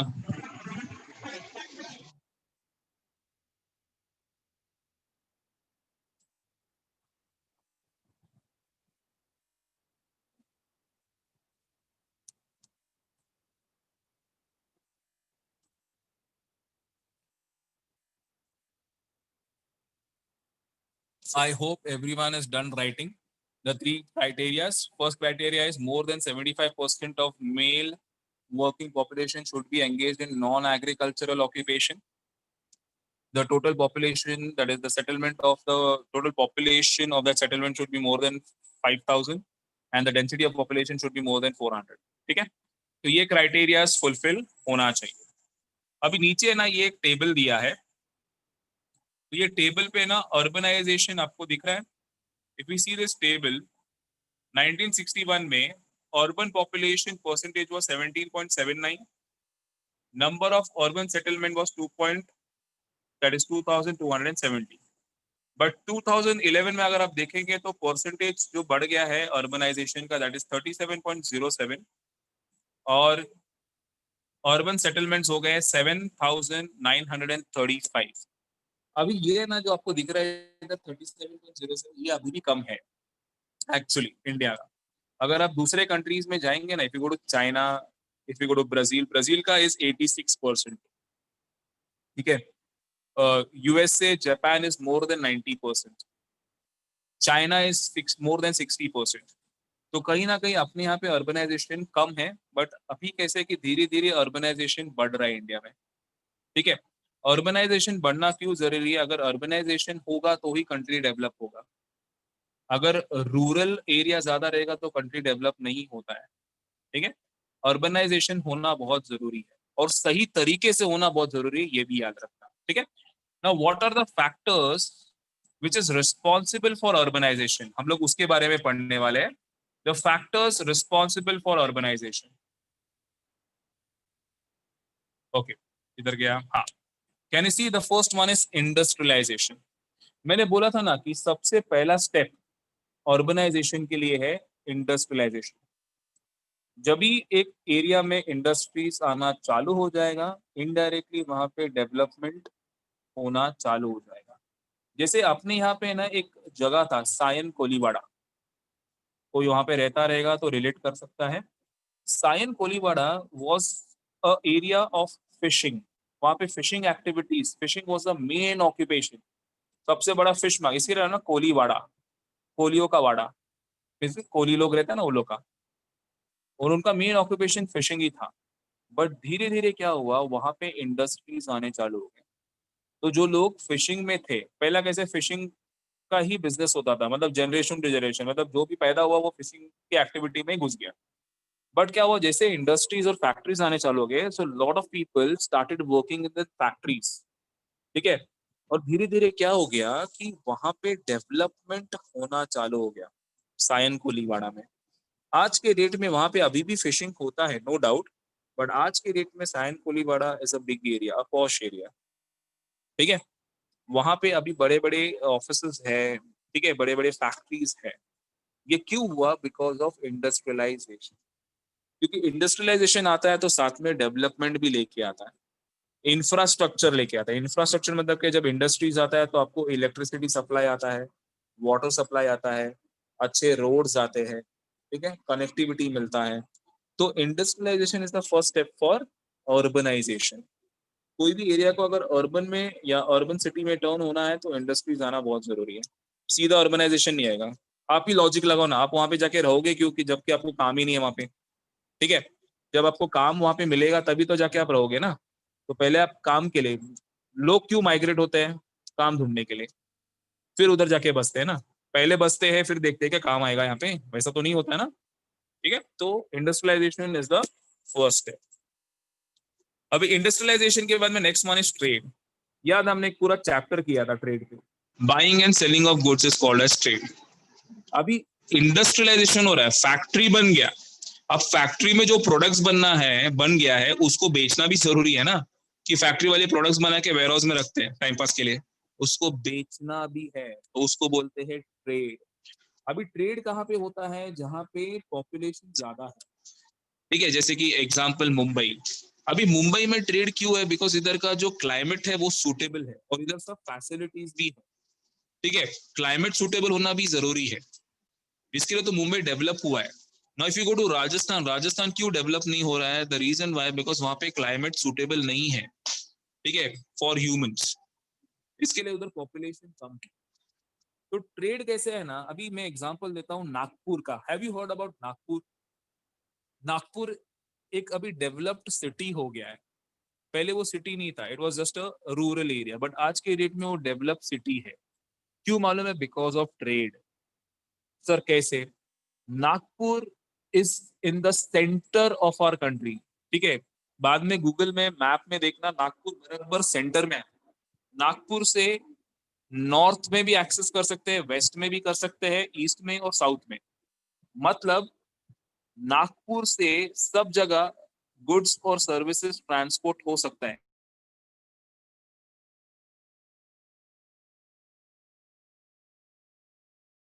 क्या नहीं? तो मेरे को बताओ, जब नागपुर ट्रांसपोर्ट हो सकता है, इसके नागपुर में एक्टिविटीज ज्यादा है। वहां पे आपको बहुत सारे इंपोर्ट और एक्सपोर्ट के ऑफिसेस दिखेंगे, वहां पे आपको बहुत सारे ट्रांसपोर्ट फैसिलिटीज दिखेंगे, बड़े बड़े ट्रक्स जो जाते हैं ना गुड्स लेके, वहां पे आपको बहुत ज्यादा दिखता है। Because Nagpur is in the centre of our country, तो वहां से कैसे है कि the goods can be supplied to any part of the country easily. समझा? तो नागपुर उसकी वजह से डेवलप हुआ है, because it's a hub of trade.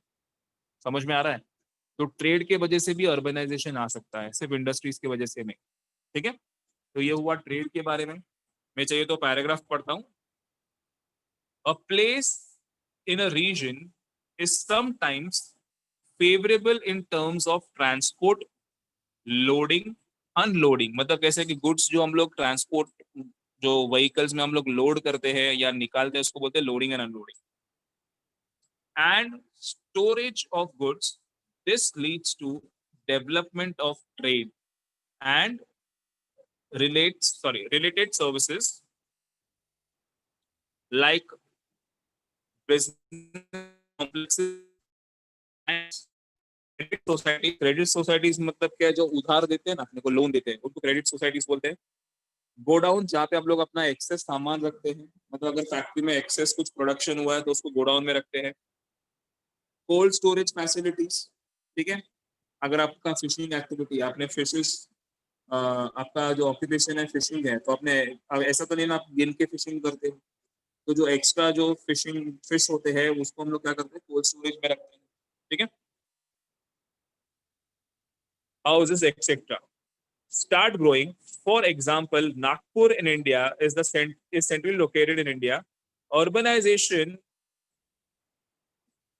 term started increasing here because of the location facilitated the trade। मैंने बोला ना, because centrally located है तो ट्रेड करना इजी, यहाँ से सब जगह आप गुड्स एंड सर्विसेज ट्रांसपोर्ट कर सकते हैं, इसके नागपुर एक सिटी बन गया। चलो नेक्स्ट, मैकेनाइजेशन एंड टेक्नोलॉजी। अभी ये ना मैकेनाइजेशन एंड टेक्नोलॉजी का नेगेटिव इफेक्ट की वजह से अर्बनाइजेशन हुआ है। कौन से इफेक्ट की वजह से? नेगेटिव इफेक्ट की वजह से। पॉजिटिव इफेक्ट से नहीं, नेगेटिव इफेक्ट से। कैसे बोलता हूँ। अभी कैसे है ना कि आपने देखा रहेगा आजकल एग्रीकल्चर में टेक्नोलॉजी यूज करते हैं। एग्रीकल्चर मतलब खेती बाड़ी करने के टाइम पे ट्रैक्टर यूज हो रहा है, हार्वेस्टर मशीन यूज हो रहा है। हार्वेस्टर मशीन में ना जो क्रॉप्स निकालता है ग्रो होने के बाद। ट्रैक्टर क्या है? Plough the land. सीड्स को करने के लिए भी मशीन है, पानी डालने के लिए इरिगेशन है। तो आजकल कैसा ना, लेबर का ज्यादा जरूरत नहीं है आपका एग्रीकल्चरल फील्ड में, जैसे पहले जरूरत पड़ता था। उतना लेबर्स आपको जरूरत नहीं है। लेबर मतलब जो आपके लिए काम करते हैं खेतों में, उसकी आपको ज्यादा जरूरत नहीं, बिकॉज आजकल कैसे ट्रैक्टर 3-4 आदमी का काम कर देगा। तो ये जो लेबर है जिनकी नौकरी चली गई है, जिनको यहाँ पे काम नहीं मिल रहा है, तो उन लोग क्या इशू तो नहीं बैठेंगे। तो उन लोग क्या करते हैं, उन लोग शहर में आके काम ढूंढने चालू करते हैं। मतलब they are switching from agricultural occupation to non agricultural occupation. ठीक है, ट्राई टू अंडरस्टैंड। वो लोग जब इधर आते हैं शहर में, तो उन्हें इधर खेती बाड़ी नहीं करते, इधर लोग ऑफिस में काम करते हैं, बैंक्स में काम करते हैं, हॉस्पिटल्स में काम करते हैं। मतलब indirectly they are working in non agricultural occupation. तो इससे तो अर्बनाइजेशन बढ़ेगा ना, क्योंकि हमने क्राइटेरिया भी पढ़ा था, मोर देन 75% वाला। ठीक है, तो मैंने बोला ना नेगेटिव इफेक्ट की वजह से, मतलब एग्रीकल्चर में टेक्नोलॉजी आने की वजह से, उनका काम छूटने की वजह से, वो लोग शहर में आके खेती बाड़ी छोड़ के यहाँ पे ऑफिस में काम करते हैं। तो उससे भी अर्बनाइजेशन बढ़ता है उस एरिया का, बिकॉज जितने लोग नॉन एग्रीकल्चरल ऑक्यूपेशन में काम करेंगे उतना अर्बनाइजेशन बढ़ेगा। समझ में आ रहा है? तो ये था mechanization and technology. Next one is transport and communication. ठीक है, अब transport and communication also result into development and urbanization. Sir कैसे? आपको मैं एग्जांपल लेता हूँ। जब मैं छोटा था ना, व्हेन आई वाज स्मॉल ना, when we used to travel from Maharashtra to Karnataka, that is मेरे को अगर मुंबई से मैंगलोर जाने का था, ठीक है, Mangalore is my native place, तो मेरे को है ना मुंबई से पुणे और पुणे से फिर टर्न होकर बैंगलोर से मैंगलोर जाना था, तब घूम के मेरे को जाना था, बिकॉज तभी कोंकण रेलवे नहीं है। कोंकण रेलवे स्टार्टेड इन 1998, ठीक है, तो उसके पहले कोंकण रेलवे नहीं था, तो पूरा घूम के जाना पड़ता था। बट जैसे कोंकण रेलवे आया तो अभी मेरे को सीधा सीधा route from Mumbai to Mangalore. लेकिन अभी कैसे पहले घूम के जाता था, ठीक है, तो मतलब आपको एक स्टॉप है रत्नागिरी, रत्नागिरी और सावर्डे, तो पहले ये स्टॉप पे ट्रेन रुकता नहीं था, बट कैसे ना because of Konkan railway now the train stops at Ratnagiri and Savarde. I still remember when I was small we used to travel by bus to Ratnagiri because तभी ट्रेन डायरेक्ट नहीं था, ठीक है, और ट्रेन होता तो भी उसका फ्रीक्वेंसी बहुत कम था। बट कोंकण रेलवे आने की वजह से रत्नागिरी में ट्रेन रुकने को चालू हुए। अभी जब ट्रेन रत्नागिरी में रुकेगा तो बहुत सारे लोग उतरेंगे, ठीक है, कुछ लोगों का गांव है, कुछ लोग घूमने के लिए आएंगे, ठीक है, या तो ट्रेन ऐसे भी 10 मिनट के लिए रुकता है रत्नागिरी में, तो आपने देखा था स्टेशन में छोटे छोटे रेस्टोरेंट्स होते हैं, बुक स्टॉल्स हैं, ठीक है। तो ये जो पहले लोग खेती बाड़ी में काम कर रहे थे ना, उन्होंने क्या किया, उन्होंने ये बिजनेस चालू किया रेस्टोरेंट का। बहुत सारे लोगों ने खेती बाड़ी छोड़ के रिक्शा और टैक्सी का ट्रांसपोर्ट चालू किया। बहुत सारे लोगों ने क्या किया, छोटे छोटे होटल्स बनाए वहाँ पे, बिकॉज लोग घूमने को आने को चालू किया, वहाँ पे फ्रिक्वेंसी बढ़ गया। तो धीरे धीरे जो लोग पहले सिर्फ खेती बाड़ी में काम कर रहे थे रत्नागिरी में, उन्होंने ये होटल्स, ट्रांसपोर्ट सर्विसेज, ये सब चालू किया। तो धीरे धीरे they are switching from agricultural occupation to non-agricultural. Why? Because the train started stopping at Savarde and Ratnagiri. ठीक है, तो वहां पे कैसे है ना, the flow of tourist increase, और जब टूरिस्ट बढ़ गए तो उनको सर्विस भी देना पड़ेगा ना, तो होटल्स, ट्रांसपोर्ट सर्विस, ठीक है, फिर एंटरटेनमेंट सर्विसेज, ये सब चालू हो गया वहाँ पे। तो धीरे धीरे अगर आप अभी देखेंगे तो Ratnagiri is a proper city, Savarde is a proper city. Why? Because of this reason. समझ में आ रहा है आप लोग को? तो इस वजह से ट्रांसपोर्ट और कम्युनिकेशन, और जहाँ पे ट्रांसपोर्ट होता है ऑब्वियसली वहाँ पे कम्युनिकेशन भी आएगा। कम्युनिकेशन मतलब क्या है? Telephone communication, internet communication. तो ये इंटरनेट टेलीफोन कम्युनिकेशन की वजह से भी एक एरिया डेवलप होता है। और आपको आपने नोटिस किया रहेगा सिटीज में आपको ये टाइप के कम्युनिकेशन मिलते हैं, ठीक है। तो ट्रांसपोर्ट एंड कम्युनिकेशन से भी अर्बनाइजेशन होता है। अभी इसके बाद में नेक्स्ट वाला है माइग्रेशन। ओके, माइग्रेशन का मतलब क्या है? Movement of people from one place to another. What is migration? Movement of people from one place to another, ठीक है, इसको बोलते हैं माइग्रेशन। अब माइग्रेशन लोग क्यों करते हैं, क्यों लोग एक जगह से दूसरे जगह जाते हैं, ठीक है, उसका भी एक रीजन हो सकता है ना। अभी मेजर रीजन है इन search of job. Lot of people migrate from village, from different states to Mumbai in search of job, ठीक है। मतलब वो लोग वो सब छोड़ के यहाँ पे नॉन एग्रीकल्चरल ऑक्यूपेशन में इन्वॉल्व होने के लिए लोग बिहार, उत्तर प्रदेश से आते हैं, यहाँ के ऑफिसेज, बैंक्स और हॉस्पिटल्स में काम करते हैं, जिससे इस एरिया का अर्बनाइजेशन बढ़ता है। अगर माइग्रेशन सिर्फ जॉब के लिए नहीं है, माइग्रेशन बहुत सारे लोग माइग्रेशन क्यों करते हैं, ठीक है, फॉर हायर स्टडीज, उसके लिए भी माइग्रेशन होता है। फॉर मेडिकल फैसिलिटीज, मतलब उनके गांव में वो हॉस्पिटल्स नहीं रहेंगे तो लोग शहर में आके मेडिकल फैसिलिटीज देते हैं। तो बहुत सारे रीजन के लिए माइग्रेशन होता है, बट जब माइग्रेशन होता है तो अर्बनाइजेशन भी इंक्रीज होता है। Migration is a major factor affecting the urbanization. The and permanent. Sir ये क्या है? शॉर्ट टर्म माइग्रेशन क्या है, लॉन्ग टर्म क्या है और परमानेंट क्या है? शॉर्ट टर्म माइग्रेशन मतलब कैसे? सपोज आप लोग एक वेकेशन के लिए गए, मतलब 3-4 दिन का छुट्टी के लिए जाते हो, उसको बोलते हैं शॉर्ट टर्म माइग्रेशन। मतलब 4 दिन उधर घूम के आए, मजा करके आए, वापस आ गए। जैसे कि आप टूरिस्ट हो, रत्नागिरी में जा रहे हो, वैसा। लॉन्ग टर्म मतलब क्या है कि आप एक 6-7 महीने के लिए आपका जॉब ट्रांसफर हो गया है, आपको 6-7 महीने के लिए वहां पे काम करना है, फिर से वापस आना है। या तो आप देखो ना, आप दूसरे शहर में जाते हो पढ़ाई करने के लिए, 1 साल 2 साल पढ़ाई करके वापस आते हैं, उसको बोलते हैं शॉर्ट लॉन्ग टर्म। परमानेंट मतलब क्या, आप लोग फिक्स मतलब परमानेंटली गए, मतलब आप पहले मुंबई में रहते थे, अभी आपका जॉब बैंगलोर में फिक्स हो गया है, आपने अपना घर वर चेंज करके आप बैंगलोर शिफ्ट हो गए, उसको बोलते हैं परमानेंट माइग्रेशन। तो 3 टाइप का है, long term, short term and permanent.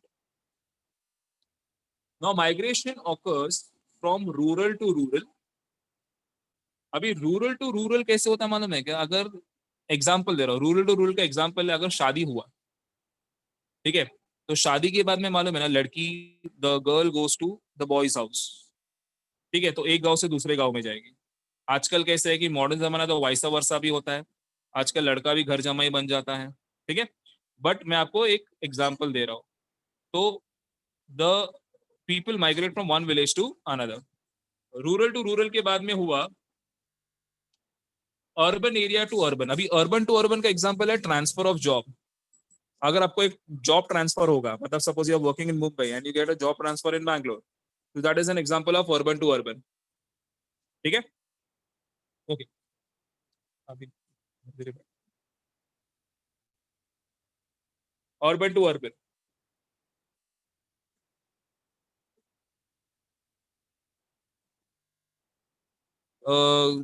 Just a second, hold for 5 minutes.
Hello students, can you hear my voice now?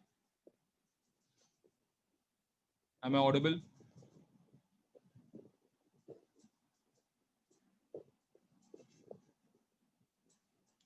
Sorry, there was a small internet issue.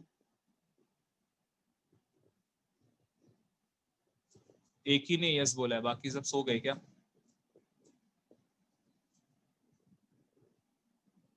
Yeah. Okay. I'll be sharing my screen again and we'll continue with the chapter. We were doing migration. तो वहां से ही चालू करते हैं वापस।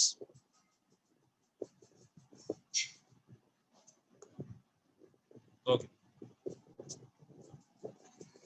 तो मैंने बोला माइग्रेशन मतलब क्या, movement of people from one place to another. It can be rural to rural migration, urban to urban, it can be rural to urban. मैंने बोला था ना, रूरल टू अर्बन का माइग्रेशन का एग्जांपल क्या था?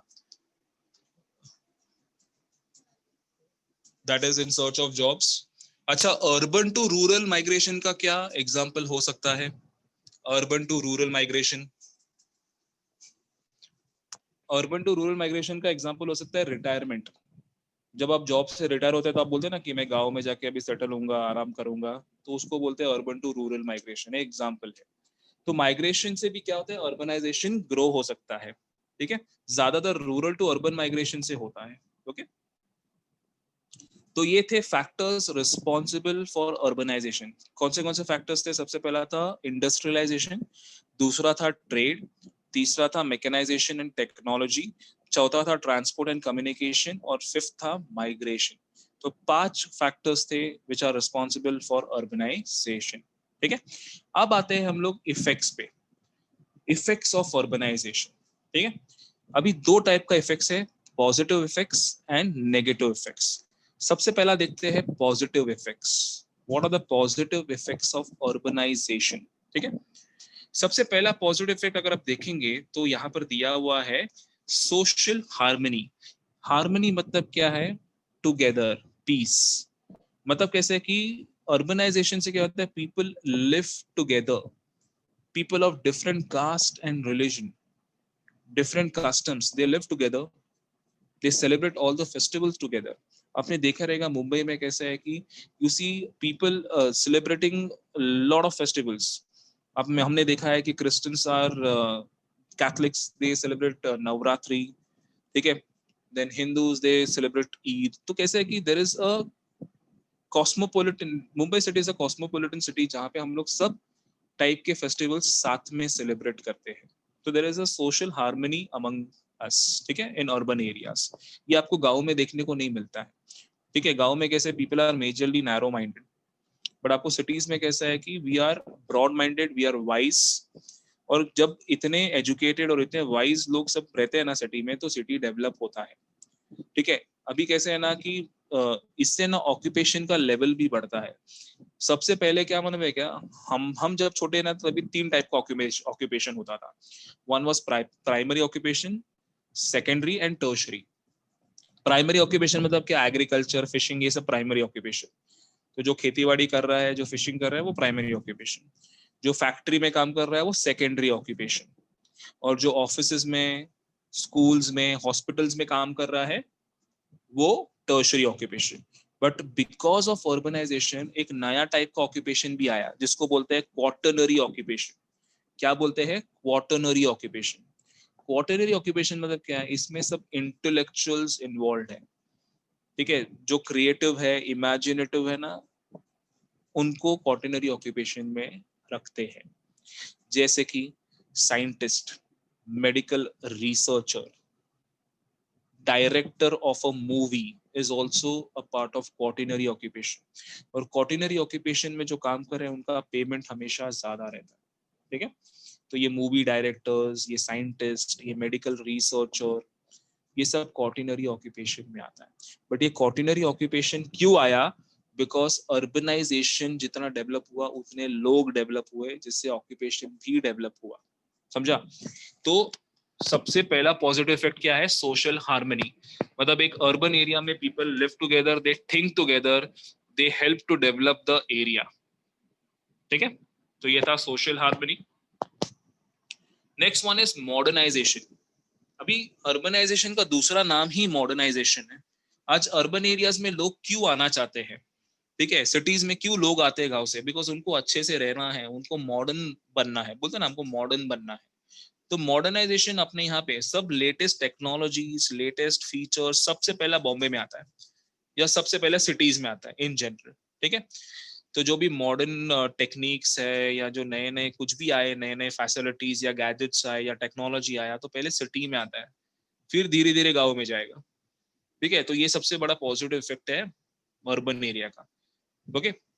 So if you talk about modernization in cities, people from different areas migrate and their wisdom, skills and knowledge is exchanged easily, ठीक है। मतलब अभी कैसे कि कुछ आपको नया लेके आना है एक अर्बन एरिया में, तो कैसे कि जो लोग इधर आते हैं ना, वो साथ में वो नॉलेज लेके आते हैं, साथ में वो कल्चर लेके आते हैं, साथ में वो विजडम लेके आते हैं, and then they share the wisdom और they spread that wisdom with other people, जिससे वो पूरा जगह चेंज हो जाता है। समझ में आ रहा है? तो इससे ही तो मॉडर्नाइजेशन होता है, ओके। अभी कैसे ना, if you go in the village, अगर आप विलेज में कुछ चेंज करने जाओगे तो आपको इजीली चेंज करने को मिलेगा नहीं। They will not change, they will not listen to you, ठीक है। बिकॉज उसके लिए विजडम, उसके लिए एजुकेशन, उतना अंडरस्टैंडिंग चाहिए। They are all custom based. When you come to a urban area ना, people over here are free, they are flexible. तो अगर आपको कुछ चेंज भी करना रहेगा तो आप इजीली चेंज कर सकते हैं, because here people understand and they are aware about it. इसके लिए मॉडर्नाइजेशन आपको अर्बन एरियाज में ज्यादा मिलता है, ठीक है। तो यहाँ पे आपको projects related to industries and businesses, ये सब चीजें आपको मिलेंगे, ठीक है, coming up here, urban settlements get and advantage of new ideas, updated techniques, that is technologies, and technological facilities. Thereafter, as a result, the standard of living improves. अभी आप अगर देखेंगे मुंबई सिटी में या कोई भी सिटी पकड़ेंगे तो आपने देखा रहेगा, we have metros, we have AC buses, we have high technology houses. आजकल आपने घर भी देखा रहेगा तो फुल अच्छे एमिनिटीज और फैसिलिटीज के साथ होते हैं, जो मैं आगे बढ़ाने वाला हूँ. तो अभी ये देखेंगे तो आपको बहुत ज्यादा मॉडर्नाइजेशन मिल रहा है. ओके, आपको लेटेस्ट गैजेट्स, लेटेस्ट टेक्नोलॉजीज आपको सिटीज में मिलते हैं. ठीक है, आगे अभी ये जाते हैं एमिनिटीज और फैसिलिटीज पे. अभी ये ना, what is the difference between amenities and facilities, पहला ये जानना बहुत जरूरी है. एमिनिटीज मीन्स लग्जरी, फैसिलिटीज मतलब बेसिक. वापस मैं बोल रहा हूँ, एमिनिटीज मतलब लग्जरी, फैसिलिटीज मतलब बेसिक. ठीक है, अभी आपको सिटी में दोनों भी मिलता है, आपको फैसिलिटी भी मिलता है, आपको एमिनिटीज भी मिलता है. आपको मैं एग्जांपल देता हूँ. अभी यहाँ पे सब लोग सोसाइटी में रहते हैं, बिल्डिंग में रहते हैं, कॉम्प्लेक्स में रहते हैं, है कि नहीं? तो आपने देखा रहेगा कुछ सोसाइटीज में सिर्फ गार्डन है, कार पार्किंग है और लिफ्ट है. ठीक है, और आपने ये भी देखा रहेगा कुछ सोसाइटीज में गार्डन है, पार्किंग है, लिफ्ट है, जिम है, स्विमिंग पूल है, ऑडिटोरियम है, ये सब कुछ है. तो मेरा बोलने का यह मतलब है, जिस बिल्डिंग में गार्डन है, लिफ्ट है और पार्किंग है, मतलब वहां पे फैसिलिटीज है, बेसिक है. बट जिस बिल्डिंग या जिस सोसाइटी में या जिस कॉम्प्लेक्स में स्विमिंग पूल भी है, जिम भी है, ऑडिटोरियम भी है, वहां पे एमिनिटीज भी है. मतलब when you are staying in urban area you have a choice. ठीक है, यहाँ पे आपको एमिनिटीज भी है और फैसिलिटीज भी है. आपके ऊपर है आपको किधर रहना है. You can stay in a building जहाँ पे सिर्फ फैसिलिटीज है, और you can stay in a building जहाँ पे एमिनिटीज भी है. मैं तो ये बिल्डिंग का बात कर रहा हूँ. आप स्कूल्स में भी जाएंगे तो there are certain schools which are fully air condition. ठीक है, जहाँ पे कंप्यूटर्स और टैब्स पे सिखाते हैं. एंड देयर आर स्कूल जहाँ पे बेसिक है, फैन है, टेबल है, बोर्ड पे सिखाते हैं. तो आपको दोनों भी चॉइसेस है. बट आपको रूरल एरिया में ऐसा चॉइस मिलता है क्या? रूरल एरिया में तो सब रूरल ही है. तो उधर आपको ऐसे बड़े बड़े बिल्डिंग्स, ऐसे बड़े बड़े स्कूल्स नहीं मिलेंगे. तो amenities and facilities are been provided in urban area, जिसका एडवांटेज, जिसका बेनिफिट आप उठाते हो. ठीक है, मैंने बोला ना, आपके पास एसी बस भी है, नॉर्मल बस भी है, आपके पास एसी कैब भी है, आपके पास नॉर्मल कैब भी है, आपके पास एक हाईटेक हाउस भी है और एक नॉर्मल हाउस भी है. तो आपके पास ऑप्शन है, you have amenities and facilities all together. ठीक है, तो ये था पॉजिटिव इफेक्ट्स ऑफ अर्बनाइजेशन. अभी आते हैं हम लोग नेगेटिव इफेक्ट्स ऑफ अर्बनाइजेशन. मतलब अर्बनाइजेशन से प्रॉब्लम्स क्या होते हैं. सबसे पहला प्रॉब्लम है स्लम्स. स्लम्स का मतलब बहुत ही स्लम्स मतलब मालूम है ना आपको, टेम्पररी हाउस. यहाँ पे देखो ये इमेज दिया है स्लम्स का. इसको टेम्पररी हाउस बोलते हैं, झुग्गी बोलते हैं. हिंदी में इसको झुग्गी बोलते हैं, टेम्पररी हाउस. ठीक है, अभी सबसे बड़ा मालूम है ना स्लम अपने यहाँ पे, ये धारावी का, सायन धारावी. ठीक है, एशियाज बिगेस्ट स्लम. मतलब वो स्पेस से भी दिखता है ये स्लम, इतना बड़ा स्लम है. ओके, तो मैं मजाक कर रहा हूँ. ओके, slums है ना, this is not good for a urban area. Why it is not good? Because it creates lot of unhygienic diseases. Because ये slums है ना, unhygiene रहता है.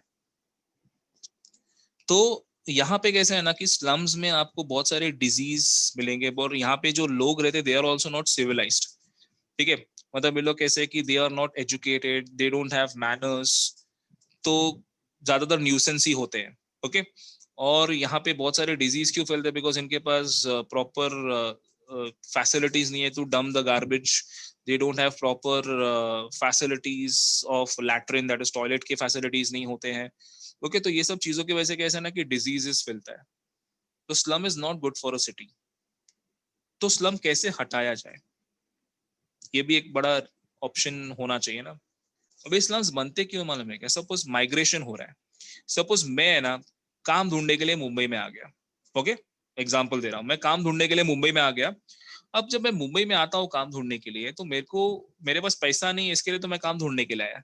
तो मेरे पास ऑब्वियसली घर तो नहीं रहेगा, और मेरे को नौकरी तो जल्दी मिलने वाला नहीं है.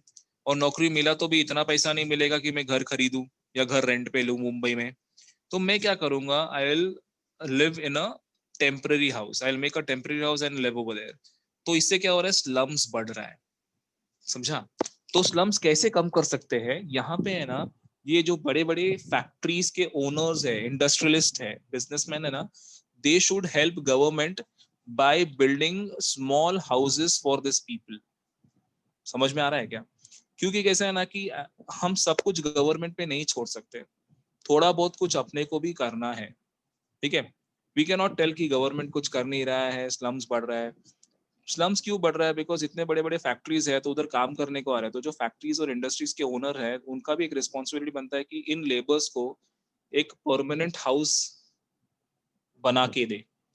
अगर उनको परमानेंट हाउसेस बना के दिए तो लोग स्लम में रहेंगे नहीं ना, और स्लम में नहीं रहेंगे तो स्लम कम होते जाएगा। लेकिन स्लम ज्यादा रहेगा तो उतना ही हाइजीन प्रॉब्लम होने वाला है, उतना ही न्यूसेंस वैल्यू बढ़ेगा, ठीक है। स्लम के बाद में उसका एक दूसरा भाई है, दैट इज, किधर गया,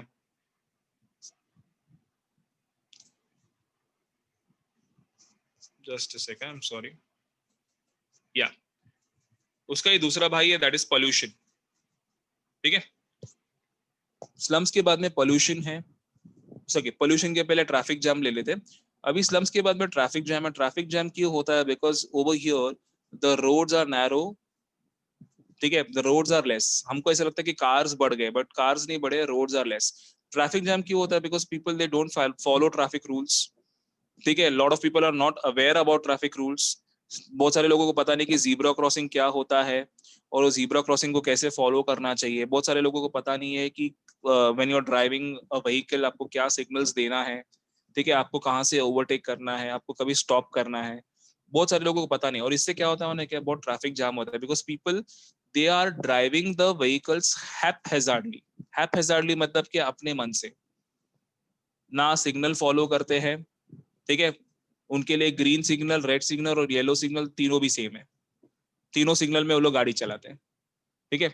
और ऊपर से क्या होता है कि प्रॉब्लम ये है कि फुटपाथ पे बहुत सारे ये लोग स्टॉल लगा के बैठते हैं, तो फुटपाथ पे चलने को नहीं होता है, तो लोग क्या करते हैं, रोड पे चलते हैं। अभी लोग रोड पे चलेंगे तो गाड़ियां कहाँ से चलेगी, ठीक है। मेरे को लगता है गाड़ी को फुटपाथ पे चलाना पड़ेगा फिर। तो ये सब केओस है, बिकॉज अपना सिटी प्लान्ड नहीं है। तो ट्रैफिक जाम से क्या होता है, एक तो साउंड पोल्यूशन बढ़ता है, ठीक है। दूसरा चीज है जो फ्यूल है वो वेस्ट हो रहा है, और तीसरा है कि बहुत सारा केओस हो रहा है। तो ये ट्रैफिक जैम का प्रॉब्लम है। तो ट्रैफिक जैम आपको अर्बन एरियाज में ज्यादा मिलता है, ठीक है। ट्रैफिक के जैम के साथ रिलेटेड है पोल्यूशन, ठीक है। अर्बन एरियाज में पोल्यूशन भी है, air pollution, water pollution and sound pollution, ये तीनों पोल्यूशन अर्बन एरियाज में होता है, बिकॉज अर्बन एरियाज में ट्रैफिक जैम की वजह से बहुत ज्यादा कंबशन होता है व्हीकल्स का। कंबशन मतलब क्या है, जो निकलता है ना धुआं व्हीकल से, और भी उससे क्या होता है, कार्बन डाइऑक्साइड का लेवल बढ़ता है। बहुत सारे छोटे छोटे फैक्ट्रीज है, उससे भी पोल्यूशन होता है। बहुत सारे स्लम्स के वजह से वाटर पोल्यूशन होता है, because they are dumping all the waste in the river. उसके आजू बाजू में जो रिवर है ना, उसको पूरा खराब करते हैं, ठीक है। अभी जो बहुत सारे रिवर जो मुंबई में फ्लो होते थे, अभी वो रिवर नहीं, उसको नाला बोलते हैं हम लोग अभी फिलहाल के लिए। क्यों, बिकॉज ऑफ स्लम एरियाज, ठीक है। तो पॉल्यूशन क्रिएट होता है, ओके। Next is crime. अब मैंने बोला ना आपको, बहुत सारे लोग दूसरे स्टेट से, दूसरे डिस्ट्रिक्ट से एक ड्रीम लेके आते हैं कि हमको यहाँ पे नौकरी करके अच्छे से काम करना है। बट ऐसा जरूरी नहीं है कि आप मुंबई में आए और आपको फटाक से नौकरी मिल गया। लेकिन आपको अगर जल्दी नौकरी नहीं मिलेगा तो आपको खाने को नहीं मिलेगा, आप भूखे रहोगे, आपको रहने को नहीं मिलेगा। तो क्या होता है ना, lot of people what they do, they take a shortcut way. What they do, they start doing crimes मतलब क्या, चोरी करना, ठीक है, थेफ्ट, बर्गलरी मतलब क्या, घर पे जाके चोरी करना, ठीक है। स्कफलिंग मतलब क्या, तो क्या, मारा मारी करना। और सबसे लास्ट है मर्डर, ठीक है। और कैसे मालूम है कि ये लोग चालू करते हैं मजबूरी से, बट बाद में कैसे है ना, उनको लगता है कि this is the easiest way to earn money, so they don't get out of it. Start होता है इसके लिए क्योंकि उनको नौकरी नहीं मिल रही है प्रॉपर, उनके पास घर नहीं है, उनको खाने को नहीं है, तो they use a short way. But उसके बाद में कैसा है कि they understand this is the easiest way, so they don't leave it.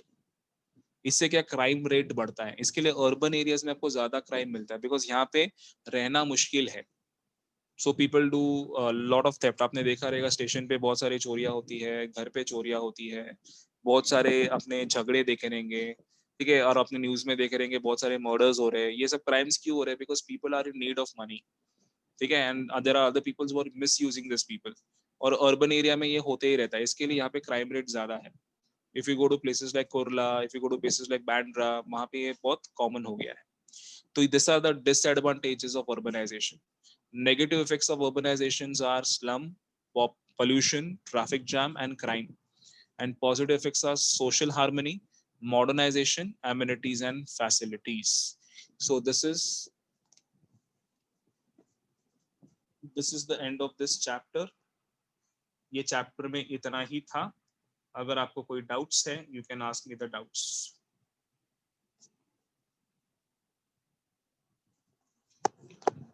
Organisation related कोई डाउट्स है, specially Udyachal kids? If you have any doubts, you can ask me the doubts.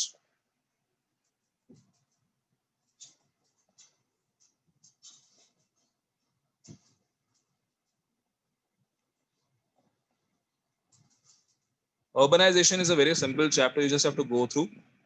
चलो मैं कुछ क्वेश्चंस पूछता हूँ urbanization के बारे में, अपने को फटाफट आंसर देना है, ठीक है?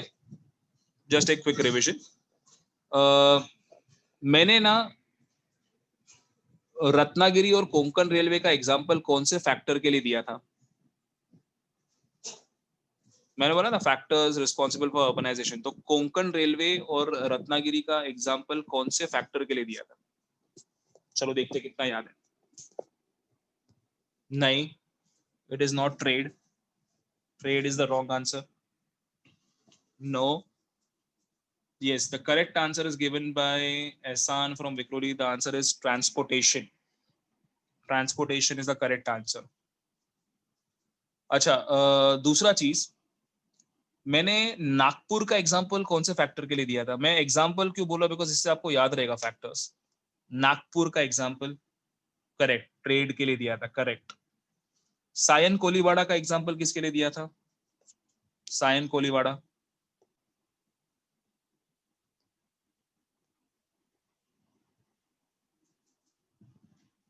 सायन कोलीवाड़ा का